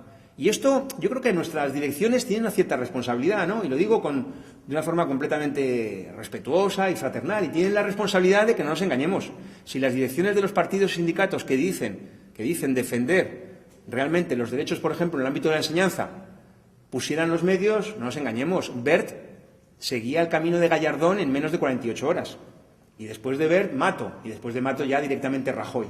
Y esto, por una parte, planteaba la cuestión de la unidad y, por otra parte, está la cuestión de la independencia. Y cuando hablamos de la independencia sindical, a veces se presenta como si fuera una cosa poco menos que mística, ¿no? Hostia, la independencia, ¿no? Una cuestión de purismo, no. La independencia tiene que ver con una cosa mucho más sencilla, que es la reivindicación, la defensa de los derechos incondicionalmente. Es decir, mi posición es podría decir que hasta timorata. Yo solo digo que, mientras tanto, hay que defender los derechos, las conquistas, las libertades, las garantías democráticas, los derechos obreros, las conquistas. ¿Y cómo defenderlas? Eso sí, pongo una cláusula, que es defenderlas, claro, incondicionalmente. Es decir, defenderlas sin condicionarlas a nada. Y condicionarlas a nada, no condicionarlas a nada, quiere decir que defender la enseñanza no puede estar sujeto a que se cumpla no sé qué objetivo macroeconómico, de déficit público, de euro, de Banco Central Europeo, de monarquía, de constitución, o lo que se quiera. No busco provocar, simplemente intento desnudar la cuestión a lo más elemental. Lo más elemental es que yo creo que los trabajadores no podemos condicionar la defensa de nuestros derechos a nada. Los defendemos incondicionalmente. Y no los defendemos tratando a la vez de conciliarlo con no sé qué objetivos que al final acaban prevaleciendo estos y, por tanto, esa defensa incondicional se queda en algo retórico, porque no es incondicional, sino que es condicional. Al final, la conclusión para mí fundamental es que cuando debatimos acerca de capitalismo y democracia, no es una cuestión de votos, venga, pues yo voto que es compatible o no, es una cuestión que se puede explicar de la siguiente manera. Si nosotros en la ecuación metemos la palabra capitalismo, estamos metiendo la palabra rentabilidad. Y, por tanto, todo el resto de cosas que queramos meter en la frase donde hemos metido la preservación del capitalismo deben ser compatibles con esa rentabilidad. Y al final, y el caso de la Unión Europea no es un caso cualquiera, lo que se desvela es que cada vez cabe menos en una frase donde aparezca la palabra capitalismo y, por tanto, las exigencias de rentabilidad, cada vez cabe menos la palabra democracia, la palabra derechos. Y esto es lo que quería explicar. Muchas gracias por la atención y a vuestra disposición para discutir, para lo que queráis, encantado. Constato que socialmente la mayor parte de la sociedad, es decir, los trabajadores, tenemos instinto de supervivencia. Tenemos una suerte de instinto colectivo de supervivencia. Y ese instinto de supervivencia se manifiesta, por ejemplo, que en los últimos 4 o 5 años el grado de movilización se ha disparado, porque precisamente queremos hacer sobrevivir nuestras conquistas, nuestras condiciones de vida, etcétera, etcétera. Sin embargo, un instinto individual de supervivencia sin plan, sin organización, ¿a qué nos llevaría? Joder, todos salimos a la puerta, montonera y todos carbonizados. Bueno, pues cuando hablamos de instinto social de supervivencia ocurre lo mismo. Tenemos ese instinto, pero necesitamos organizarnos. ¿Y organizarnos cómo? Joder, pues blanco y en botella. Lo más unitariamente, de la forma más amplia posible, y con esa independencia que yo decía antes, que no se vea como algo místico, sino algo que tiene que ver simplemente con el terreno más concreto, con el terreno de que reivindicamos nuestros derechos sin someterlos a nada. Solo faltaría. Esa sería un poco la pista de hacia dónde ir, ¿no? Luego, hay un aspecto, una discusión que yo creo que no debe ser evitada, ¿no? Y es que los términos al final se prostituyen mucho, ¿no? Por ejemplo, el término reforma lo oímos constantemente, reformas, lo oímos en boca del Fondo Monetario Internacional, lo oímos en boca del gobierno de Rajoy, de las patronales, etcétera, etcétera, ¿no? Pero en rigor el término reforma tiene un origen distinto. Es un origen histórico y teórico asociado al movimiento obrero que planteaba que toda una serie de reivindicaciones, las propias reivindicaciones que hacen constituirse en esos finales del siglo XIX que yo mencionaba al principio, se construye el movimiento obrero en torno a unas exigencias: el derecho a la salud, el derecho a la instrucción, lo que llamamos enseñanza, el salario de enfermedad, la cobertura de desempleo, las vacaciones y luego vacaciones pagadas, etcétera, etcétera, ¿no? Y todo eso, la forma de asegurarlo, mientras tanto, en la economía capitalista era imponiendo reformas, imponiendo conquistas, ¿no? ¿Qué ocurre? Lo que ocurre es que hay una división en el movimiento obrero y una corriente. El movimiento obrero lo que defiende es que de reforma a reforma, conseguiremos finalmente reformar el capitalismo y hacer que el capitalismo pase plácidamente a una sociedad socialista sin romper ningún huevo, ¿no? Y esto de hacer tortillas sin romper huevos, no sé si Ferrari ya lo consigue, pero si lo consigue es que no son tortillas, ¿no? Entonces, la clave ahí tiene que ver con que hoy nos hablan de una especie de reformismo que es lo peor de cada cosa, porque es depositar ilusiones en que a través de la reforma se pueden resolver los problemas, que ya hemos constatado que no, pero encima es un reformismo sin reformas, porque de mi ámbito, el Plan Bolonia, por ejemplo, suena quizá a la universidad, no es una reforma educativa, es una contrarreforma educativa. Otra cosa es que sea un rollo todo el día con el lenguaje correcto, es decir, no es la reforma laboral de febrero de 2012, sino la contrarreforma laboral, pero son contrarreformas, porque tienen un estatus justamente contrario a eso que decía de incrustar en los estados capitalistas, en los estados burgueses, elementos que no favorecen la acumulación, sino que al contrario. Hay un economista canadiense, Louis Gill, que habla de cuerpos extraños. Y yo creo que es una buena frase, una buena expresión. Dice, la seguridad social, por ejemplo, es un cuerpo extraño. La seguridad social institucionalizada en los estados burgueses es un cuerpo extraño. Es un cuerpo extraño en ese organismo, el estado burgués, cuya función es favorecer la acumulación, y la existencia de ese cuerpo extraño inserto en ella lo que hace es dificultarla. Pero eso es expresión de lo que decía antes, del conflicto, incluso de las concesiones que se ve obligada a asumir la clase capitalista ante el riesgo de que en lugar de perder el brazo pierda la vida, como decíamos antes, ¿no? Los estallidos, etcétera. ¿O sí? Yo te quería preguntar cómo reconducir la política marxista actualmente cuando vemos de que lo que están protegiendo el poder económico que tenemos actual a lo bestia, incluso viendo la posibilidad de que las nuevas generaciones se acerquen al marxismo. O sea, yo he tenido alguna vivencia en ese sentido, equiparándolo pues, a actividades terroristas, ¿no? Es decir, oye, la gente joven pide libros marxistas, te lo pregunta en el sentido de que cuidado, ya con nosotros ya con la edad ya no construye el marxismo, sabemos que hay que controlarlo, tanto miedo se le sigue teniendo a la política marxista. ¿Y cómo reconducir esa política? ¿No? Tú has hablado de las actividades de poner en común, ¿no? de crear esa teoría, ponerlo en práctica común ahora, tal como lo que nos está cayendo, cuando todo es toma a cualquier raíz que está asomando, ¿no? cómo poder reconducir la política marxista. Le tienen tanto miedo porque es lógico que lo tengan miedo porque es un valor que sí le va a hacer culpa a ellos y sin embargo va a favorecer a ellos, digo, a lo de siempre, y sí sabemos que reconduciendo esa política marxista se va a solucionar gran parte de la enfermedad que nos ha metido este sistema capitalista. Hay una frase de una carta de Marx que dice justo lo que tú señalas al final, ¿no? Que dice que el capital es el más formidable bolio disparado nunca contra los intereses de la burguesía, ¿no? Y está bien lo que dices, porque efectivamente tienen razón en tenerle cierto miedo. Hay un fenómeno muy interesante en las facultades de economía, un fenómeno relativamente novedoso, espoleado, es verdad, por el retroceso de los últimos años, que además los estudiantes lo padecen de una forma tan directa como que hay miles, se habla de decenas de miles de estudiantes que están siendo expulsados de la universidad, ¿no? Disculpa un momento, Sí, no, claro. En la clase actual que se está dando a los economistas, ¿se le habla mismamente del marxismo? ¿Tú en tu clase dices marxismo o lo tienes que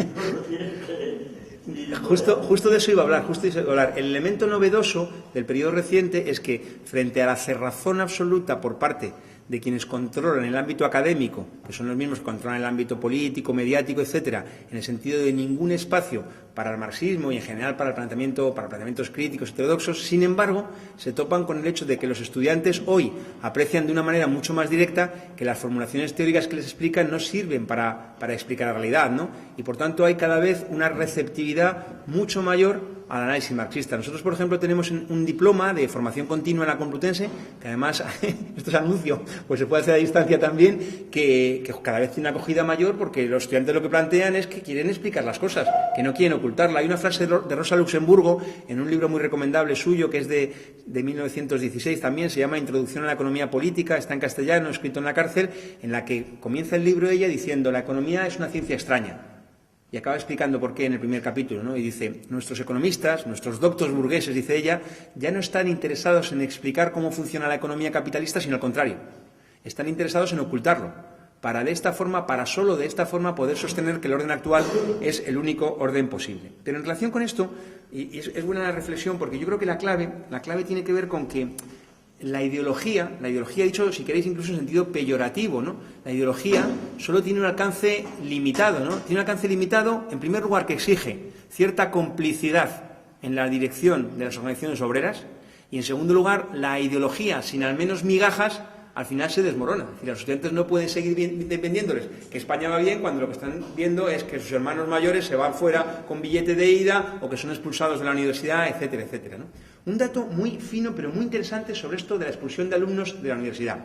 Mirad, hay un documento, hay un apartado en el libro que yo titulo Negro sobre Blanco, porque estaba buscando una serie de datos para avalar como la cooperación al desarrollo, como una serie de elementos que suenan bien a primera vista, al final se acaban convirtiendo en un elemento que dinamita la propia organización de trabajadores como tales, etcétera. Encontré tantas citas que pensé que valía la pena componer con ellas un apartado específico, ¿no? Hay un documento en ese... Voy a leeroslo, es muy breve, lo voy a leer porque es un parrafito y yo creo que es mucho más elocuente si lo leo, no un pimiento, si lo leo que si... No veía el índice, que el índice es ya para valientes. Mirad, es un documento de 1996 de la OCDE y el documento se titula La factibilidad política del ajuste. Es decir, cómo hacer pasar el ajuste. Es muy interesante porque es una especie de recetario, podríamos decir, ¿no? De recetario en cuanto, yo a veces digo medio en broma, medio en serio, que Rajoy debe tenerlo en la mesilla, ¿no? de la cama, porque hay momentos en los que directamente dirige de manera directa, ¿no?, lo que se debe aplicar, ¿no? Y en relación con la enseñanza, fijaos lo que decía en 1996 la OCDE, Organización de Cooperación y Desarrollo Económico, el club, digamos, de los gobiernos de los países más desarrollados. Dice, literal, si se disminuyen los gastos de funcionamiento, es necesario velar para no disminuir la cantidad de servicio, aunque la calidad baje. Se pueden reducir, por ejemplo, los créditos de funcionamiento a los colegios o a las universidades, pero sería peligroso restringir el número de estudiantes. Las familias reaccionarán violentamente ante un rechazo a matricular a sus hijos, pero no a un descenso gradual de la calidad de la enseñanza, y la escuela puede obtener gradualmente y puntualmente una contribución de las familias o suprimir alguna actividad. Esto se hace poco a poco, en una escuela, pero no en el centro de al lado, de tal modo que se evite un descontento general de la población. La importancia política de estas medidas no significa que sean las más racionales o las más justas, pero la clasificación de las medidas de estabilización en función del riesgo político no se rige ni por la eficiencia ni por la justicia. Resulta de las relaciones de fuerza entre los grupos de interés afectados por el ajuste y un gobierno en una posición débil. El dato brutal es que en el 96 dicen vamos a liquidar, pero que no se note. Y 18 años después ya ni siquiera disimulan y directamente están impugnando no el acceso a la enseñanza superior, sino que incluso aquellos que ya estaban en la universidad están siendo expulsados, ¿no? Lo cual yo creo da una idea de magnitud en qué momento estamos. Y para concluir mi respuesta, diría una cosa más. Cuando antes hablaba de unidad e independencia, y lo digo porque además me siento muy a gusto aquí para decirlo, creo que hay terrenos en los que se nos propone estar que son terrenos de los que no puede salir nada bueno. Por ejemplo, ¿cuántos años, cuántos lustros hemos estado en nuestro sindicato con esa lógica de asumir la moderación salarial para preservar el empleo? Hagamos un balance. ¿Y el balance cuál es? El balance es que los salarios han perdido el peso que señalé al principio y de preservar el empleo, como sabemos, nada de nada. Y hoy se nos sigue proponiendo la idea de un diálogo social que, en primer lugar, el propio término ya suena, porque yo dialogo con mis amigos, digamos, ¿no? Otra cosa es negociar o no sé cuánto. Pero, sobre todo, fijaos que si nosotros dijéramos, bueno, se invita a una mesa sobre la base de la siguiente premisa.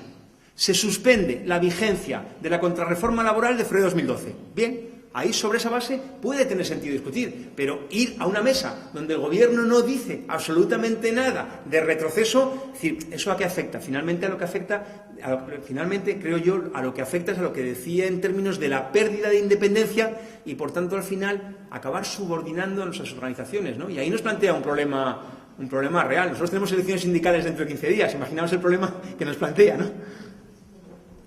Yo había pedido la palabra. Tengo dos preguntas sobre deuda.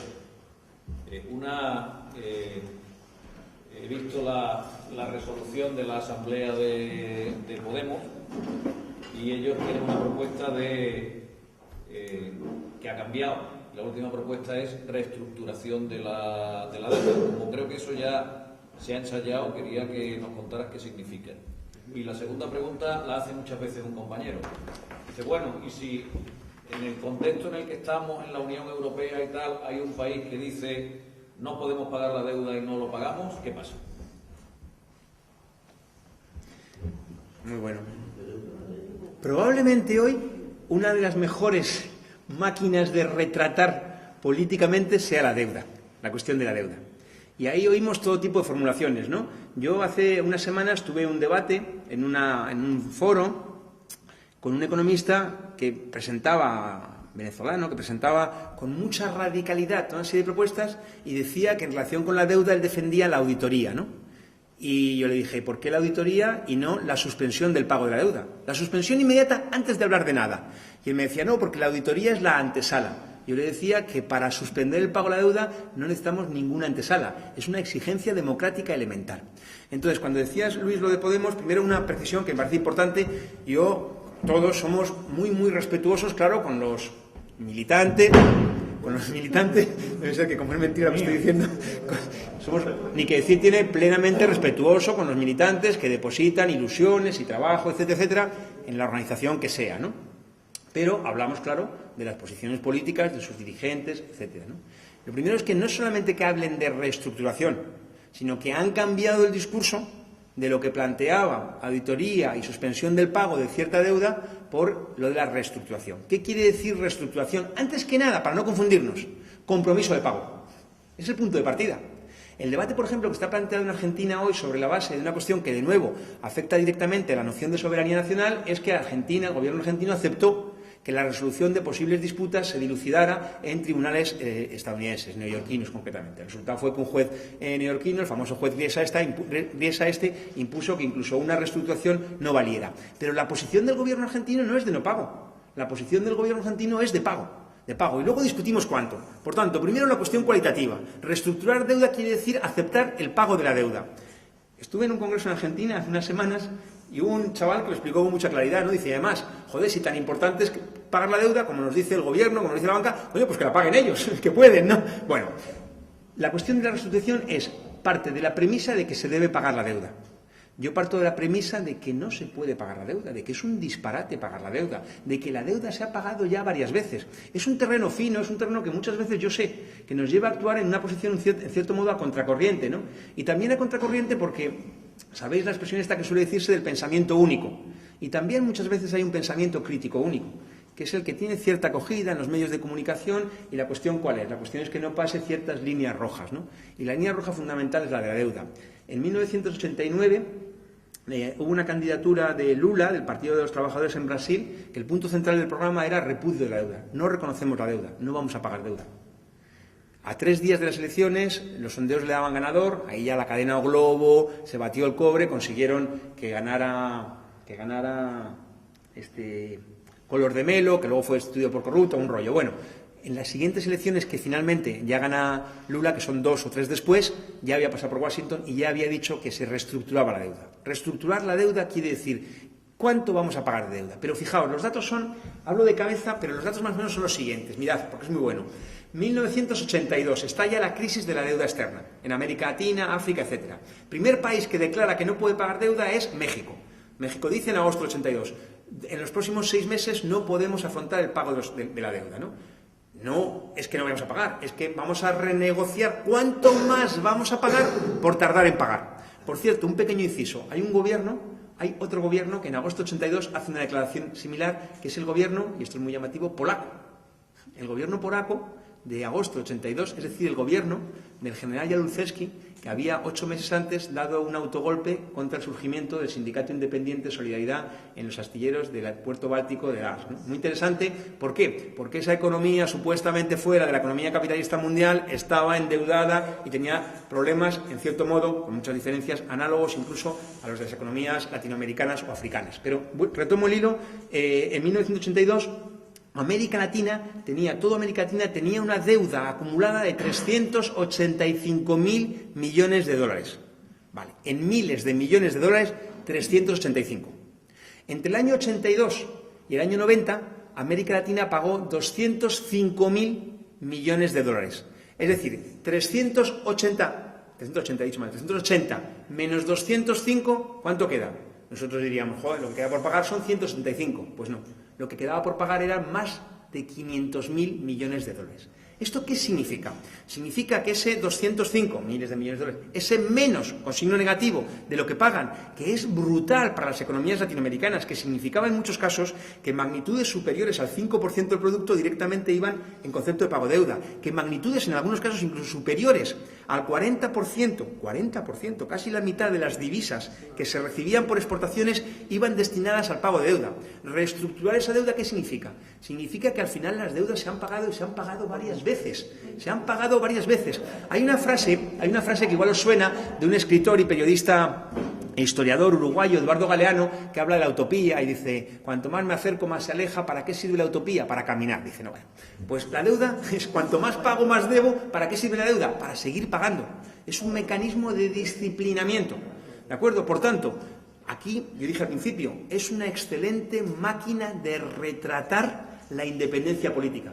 Quien dice reestructurar deuda, quien dice auditar deuda, pues es que auditar deuda cae de su peso, pues solo faltaría. Pero mientras tanto, ¿paramos de pagar o no? Porque esa es la cuestión. Mientras tanto, ¿qué? Porque si no, primero nos dicen que auditemos y luego que auditemos a la inversa y no sé cuánto, y estamos destinando muchos recursos. Mirad, presupuestos de 2014. En los presupuestos generales del Estado en España en 2014, el recorte en enseñanza y salud es de 38.000 millones de euros. 38.000 millones de euros.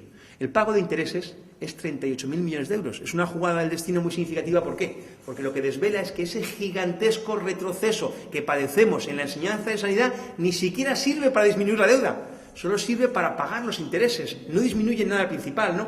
Por tanto, la pregunta es buenísima porque sitúa, yo creo que más claramente, probablemente que ningún otro tema, hoy, ¿dónde está la línea de división? Una posición de independencia.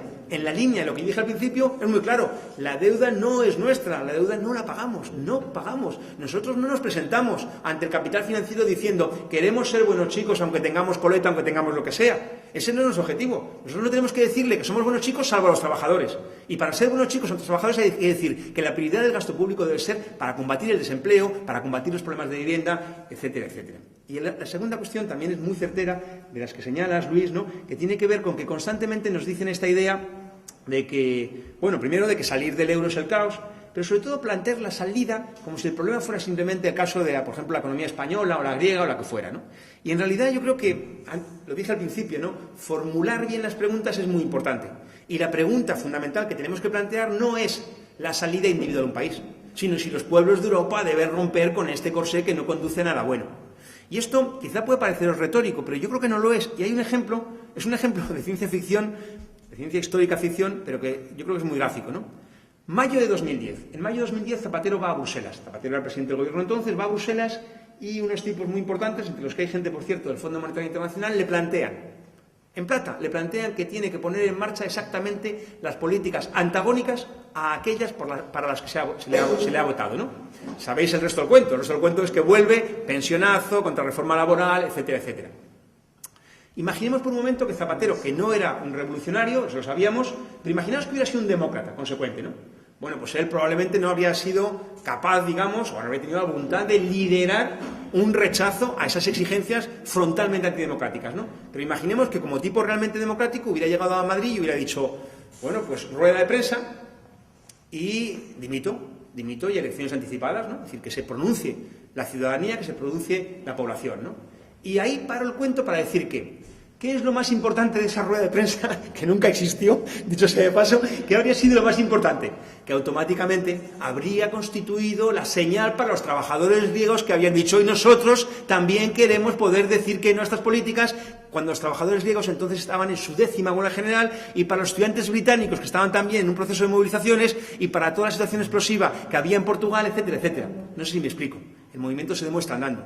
Es un fraude plantearnos la pregunta de si la salida individual o no. Y a mí constantemente me dicen, bueno, pero entonces la salida del euro no tendrá un efecto sobre la inflación, sobre los tipos de interés, y además hay que impostar un poco la voz y la cara. No tendría un efecto macroeconómico, no sé cuánto. Hablemos con claridad. Mi pretensión no es gestionar una economía capitalista que al fin y al cabo trata de gestionar la explotación. El problema es otro. El problema es si tenemos que ser cómplices, participar en la gestión de una economía que nos conduce a donde ha sido señalado en extenso a lo largo, he ido señalando en extenso a lo largo de la exposición, ¿no? De modo que la cuestión no es la salida de España o la salida, es la ruptura de los pueblos de Europa. Y fijaos que me he inventado la chorrada de una supuesta rueda de prensa. Y simplemente eso no es difícil visualizar, ya ahora sí le pongo un poquito de rollo cinematográfico, en la plaza Sintagma ahí, delante del Parlamento, en Atenas, la gente viendo la rueda de prensa de Zapatero y diciendo, nosotros también queremos opinar. ¿Os dais cuenta? Es decir, ¿cómo cambia el cuento solamente sobre la base de qué? Sobre la base de reivindicaciones democráticas, etcétera. Es decir, no sobre la base del compromiso de decir, vamos a ser buenos chicos y reestructuramos. Porque esa reestructuración, insisto, implica lo mismo. Y sé que me meto en charcos, ¿no? Pero creo que tenemos que meternos en los charcos si es menester, ¿no? Cuando se plantea la dación en pago. ¿La dación en pago qué es? Joder, pues suena bien, ¿no? A un tipo le quitan la casa y encima tiene que seguir pagando. ¡Qué disparate!, ¿no? Bueno, al menos que no pague. Al menos que no pague. Pues esa no es mi posición. Mi posición es que no se le quite la casa. Porque hace 7 años, antes de la crisis, en España, es muy gráfico, grosso modo, el 50% de la población pagaba más del 50% de ingresos en concepto de hipoteca. Así de fácil se resume. Y entonces, ¿qué le decimos a esa gente? Que todo el esfuerzo de no poder mandar a estudiar a los chavales a la universidad, de no poder, hasta en un terreno más, de ir de vacaciones, ¿no? Para pagar una casa que al final, qué suerte que solo nos quiten la casa. Reivindicamos la suerte de que solo nos quiten la casa. Lo digo con cierta ironía, respetuoso con la gente que se moviliza con buenas intenciones, ¿no? Pero yo no estoy de acuerdo en que se le quite la casa, pero no se le obliga a seguir pagando. Yo lo que defiendo es que no se le puede quitar la casa. Pues eso. Miguel Ángel. Queda otra pregunta más y si os parece cerramos. Está anocheciendo ya, ¿no? Esta norma acerca de lo justo que está todo lo relativo al marxismo. El marxismo es el instrumento por excelencia, que tiene la clase obrera para poder trabajar y operar. Bueno, no sé si conocéis, ya que lo conozcas, un foro universitario que es Unicrisis. Precisamente profesores de las facultades de economía están denunciando que cómo se les impide orientar las enseñanzas económicas en base al pensamiento marxista, únicamente a Adam Smith. Y el marxismo parece que no existe. Bueno, no solamente en ese ámbito de la enseñanza de la economía. Bueno, disculpad que yo soy campo de la biología, pero bueno, la verdad me interesó pues un poco por todas estas cuestiones, como ciudadano integral que soy. No solamente ahí, sino estudiantes de pedagogía, estudiantes de magisterio, que dan asignaturas de sociología, con el peso que debe tener. No han oído nunca casi apenas hablar de Marx en sus enseñanzas curriculares. Entonces, es vergonzoso como, de acuerdo a lo que ha dicho el compañero por ahí, pues que se está ocultando una doctrina de pensamiento que es fundamental. Bueno, no deberíamos de llamar la doctrina porque es un catecismo, ¿no? Quizá, pero sí, entonces yo creo que habría que asumir un compromiso. Todos los que tengamos alguna posibilidad de influir en planes de estudio, en aplicación de ellos, con un mínimo de responsabilidad y de libertad que nos sea posible, pues inculcar a los chicos desde la infancia, incluso desde la infantil, desde debería, se pueden hacer ensayos. Como está previsto de enseñar la religión con el mito de la creación, ¿por qué no se les puede empezar a enseñar a pensar? Yo estoy en un proyecto donde lo intento desde luego. Bueno, quiero deciros que es importante que si algún compañero de aquí del campo de la enseñanza, pues no es difícil asumir un compromiso para que los chicos empiecen a pensar desde pequeños.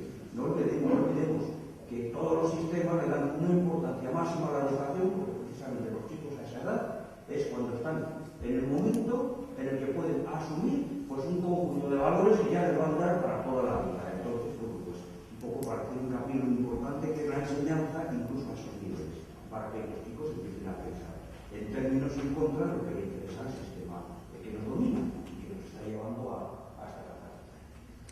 La verdad es que muy breve, muy breve. La cosa, por una parte, es más grave de lo que señalas. Por otra parte, las espadas están bastante en lo alto. Me explico. Es más grave porque no es que se explique a Adam Smith, es que se explican tipos aún más siniestros, ¿no?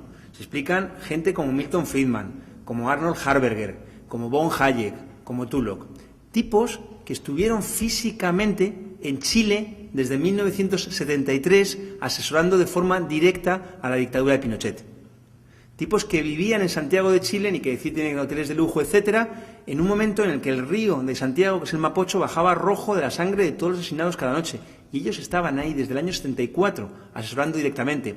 La sociedad paradigma del desarrollo liberal y bla, bla, bla, la sociedad Montpellerin, que se construye en 1947 en Suiza, se reúne en 1981 en Viña del Mar, Chile, en un momento absolutamente dantesco de la situación, ¿no? En el libro hay varias citas, ya no os aburro más con eso, pero hay varias citas de cómo el propio Hayek, von Hayek, paladín de la libertad, defiende las dictaduras. Dice que las dictaduras desempeñan una función fundamental. Luego trata de embellecerlo diciendo que no duren mucho. Literalmente, lo podéis encontrar ahí sin ningún problema, ¿no?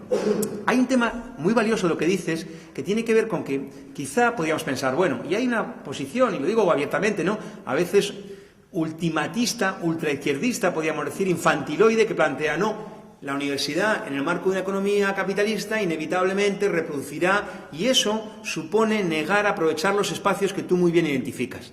Y esto es interesante porque, decías tú, desde la primaria, el tema más grave probablemente aparece en secundaria, porque en secundaria una vieja reivindicación de que se explicara economía consiguió satisfacerse, pero al precio de explicar una cosa terrorífica, una cosa disparatada, una cosa que no sirve para nada, salvo para alejar a los estudiantes de la economía, de aquella que efectivamente trata de averiguar, digámoslo así, qué hay detrás de los fenómenos, ¿no? Pero es muy interesante lo que señalas porque dices tú, ¿cómo meterlo? Pues yo, por ejemplo, estoy metiendo por la puerta de atrás constantemente análisis marxista con la pretensión, y además no tengo ningún problema en debatir con quien quiera, al contrario, estaría encantado, ojalá. Sí. Y es que está, por eso decía que la situación es más grave, pero las espadas están en lo alto porque la imposibilidad real de mantener la ficción de ese rollo de la economía convencional, de ese rollo de España va bien, salta por los aires. Y mencioné antes, creo que tú no estabas, mencioné antes un diploma de formación continua, que es la formación continua en la universidad, por lo menos en la mía, es una cosa que no se cree mucho, digamos, pero a través de esa vía pudimos meter un diploma específicamente de economía marxista que cada año aumenta la matrícula. ¿Y por qué aumenta la matrícula? Porque precisamente antiguos estudiantes o simplemente trabajadores lo que plantean es la necesidad de intentar explicar qué hay detrás de este escenario tan grave como vivimos, ¿no? De eso se trata exactamente. Vicente. Sí, ya para acabar, creo que tenemos un ejemplo aquí en Europa que ya no se sabe nada de, que es Islandia, que fue el país. ¿Qué me puedes decir? Eso es real, porque claro, ellos, como son los que tienen el monopolio de la información, desde arriba hasta abajo, desde los satélites y tal hasta los periódicos, pues han dejado de informar qué está ocurriendo en ese país, y realmente la gente se está tirando por el precipicio, porque o realmente si es viable y se puede exportar lo que se ha hecho allí a otros países. Lo primero de Islandia, que es un tema recurrente, es lo siguiente. Es verdad que Islandia nos parece poco menos que revolucionario, pero en realidad en Islandia no ha habido ninguna revolución, nada por el estilo. No ha habido ninguna, revolución en el terreno de la política económica, etcétera. ¿Qué ocurre? Lo primero, en Islandia, que es una economía muy pequeñita por población, se desarrolló una gigantesca estafa financiera piramidal que cuando finalmente se liquida afecta fundamentalmente a ¿quiénes? A bancos, pero bancos con nombres y apellidos, porque los bancos tienen nombres y apellidos, fundamentalmente bancos británicos y bancos holandeses. Y sus estados, con la Unión Europea detrás, acuden en socorro de sus bancos y plantean que todos los islandeses, por no sé cuántas generaciones venideras, van a tener que estar empeñados en pagar. Y ante eso, lo que plantea Islandia es una medida limitada, lo que pasa es que choca y se identifica como poco menos que revolucionaria porque no sigue la pauta general, que es barra libre al pago de la deuda. Lo que plantea Islandia fundamentalmente son medidas de control de cambios, de control financiero, aderezadas además con un elemento político, que es que se juzga efectivamente a los responsables políticos de haber facilitado, de haber favorecido incluso esa estafa piramidal. Claro, en un contexto en el que vivimos, en un marco en el que, aunque algunas piezas empiezan a caer, ¿no?, pero hasta el momento había una sensación de impunidad generalizada en el conjunto de países de Europa, claro, Islandia parece poco menos que Rusia en octubre de 1917, pero no lo es. Son medidas limitadas y que además tienen una extrapolabilidad a otros países muy limitada por la propia situación muy particular de Islandia, ¿no? Pero es interesante estudiarlo porque desvela que incluso en una economía relativamente pequeña existen, incluso en el terreno de la gestión no revolucionaria, no rupturista, medidas distintas. Y, por tanto, hay una responsabilidad política en los gobiernos que se disciplinan, que se subordinan de forma absoluta a las directrices de todo, no el poder a los soviets, sino todo el pago a la deuda privada. Pero así sería una reestructuración, como dices antes, que no, sí. No sería una negación a pagar, sería como una reestructuración. Y de hecho antes preguntaba Luis, y se me pasó, ha habido otras experiencias, en Ecuador, por ejemplo, en otros países, si al final... Mirad, otro fetiche, otro mito es ese que nos dicen de que si un país no deja de pagar, entonces rayos, truenos y relámpagos. Pues no es verdad. Y no es verdad, ¿por qué? Porque los capitalistas pueden hacer el pacto de caballeros que quieran y decir que se va a enterar aquel país que deje de pagar. Pero automáticamente cualquier capital individual que pueda hacer negocio con ese país lo va a hacer. Lo va a hacer. Coca-Cola va a vender ese país. Mirad, vivía Lenin y en la Unión Soviética el gobierno bolchevique arrendaba fábricas a capitalistas extranjeros. Y las arrendaba porque se trataba de dinamizar la producción después de la guerra mundial, la guerra civil, etcétera, etcétera, ¿no? ¿Y por qué? Porque era simplemente una palanca para dinamizar la economía, claro, con toda la sartén por el mango, ¿no? Pero hay una frase del propio Lenin también muy interesante. En marzo del 22, marzo de 1922, hay una conferencia en Génova, la conferencia de Génova, claro, que es un poco lo de, igual os suena lo de Bretton Woods en el año 44, cuando se construye el Fondo Monetario Internacional, etcétera.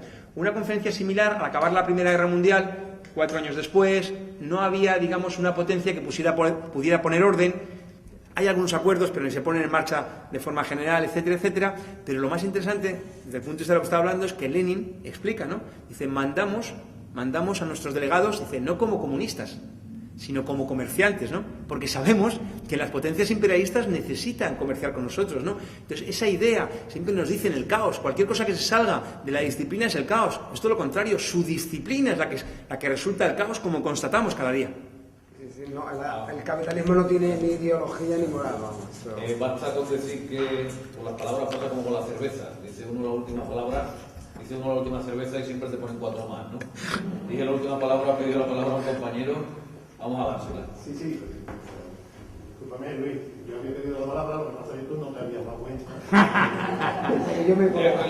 También me pasa, después de la 4ª cerveza tampoco veo la que me ponga. Bien, yo lo que quería decir es eso. Yo soy un viejo cotizante de la Seguridad Social, que tengo pasando 45 o 50 años. a la misma vez de que soy militante de la Unión General de Trabajadores. Y eso es lo que explica aquí en un acto que es de los compañeros de Comisión de Trabajo. Porque yo no me siento distinto de vosotros, lo mismo que seguramente que vosotros entenderéis que no sois distintos de lo que soy yo, porque al final los problemas son los mismos problemas comunes que tenemos entre todos. Tú eres más joven, correcto. Dicho esto, os decía que eran más de 45 años cotizando a la Seguridad Social, es decir, empecé a trabajar a los 14 años. Por lo tanto, a mí no me dio tiempo de estudiar. Yo no pude ir a la universidad, yo no pude profundizar en los conocimientos teóricos y en la formación. Estuve trabajando desde muy pequeño.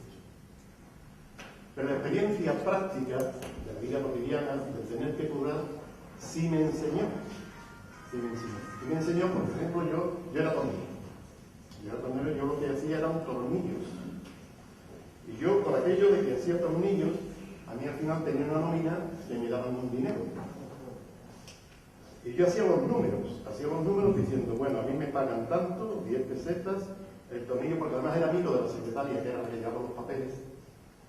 Yo le preguntaba a la secretaria que cuánto había costado el acero del tornillo, que cuánto había costado el traerlo, el transporte, es decir, todo lo que se había generado en el proceso de la construcción del tornillo.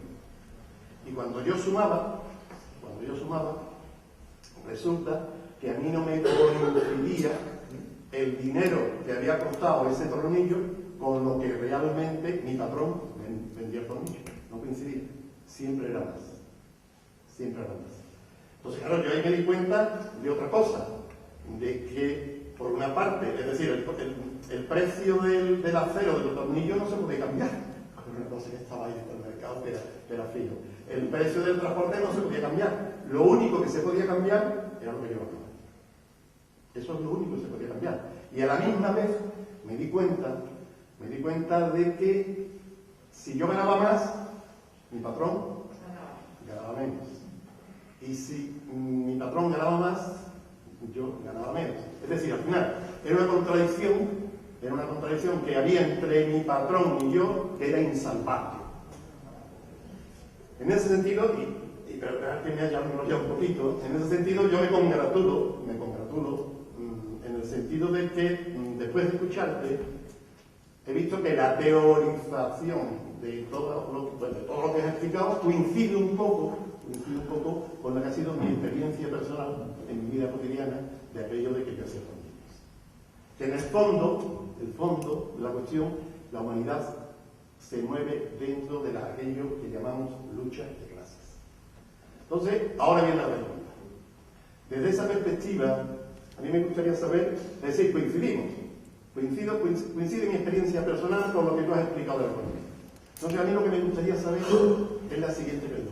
¿Hay alguna explicación desde la perspectiva económica? Eso lo que desvela, efectivamente, es que la lucha de clases no es una cuestión ideológica, sino que es una cuestión que está en el terreno mismo de la existencia cotidiana de cada uno. No es nada retórico, no es nada...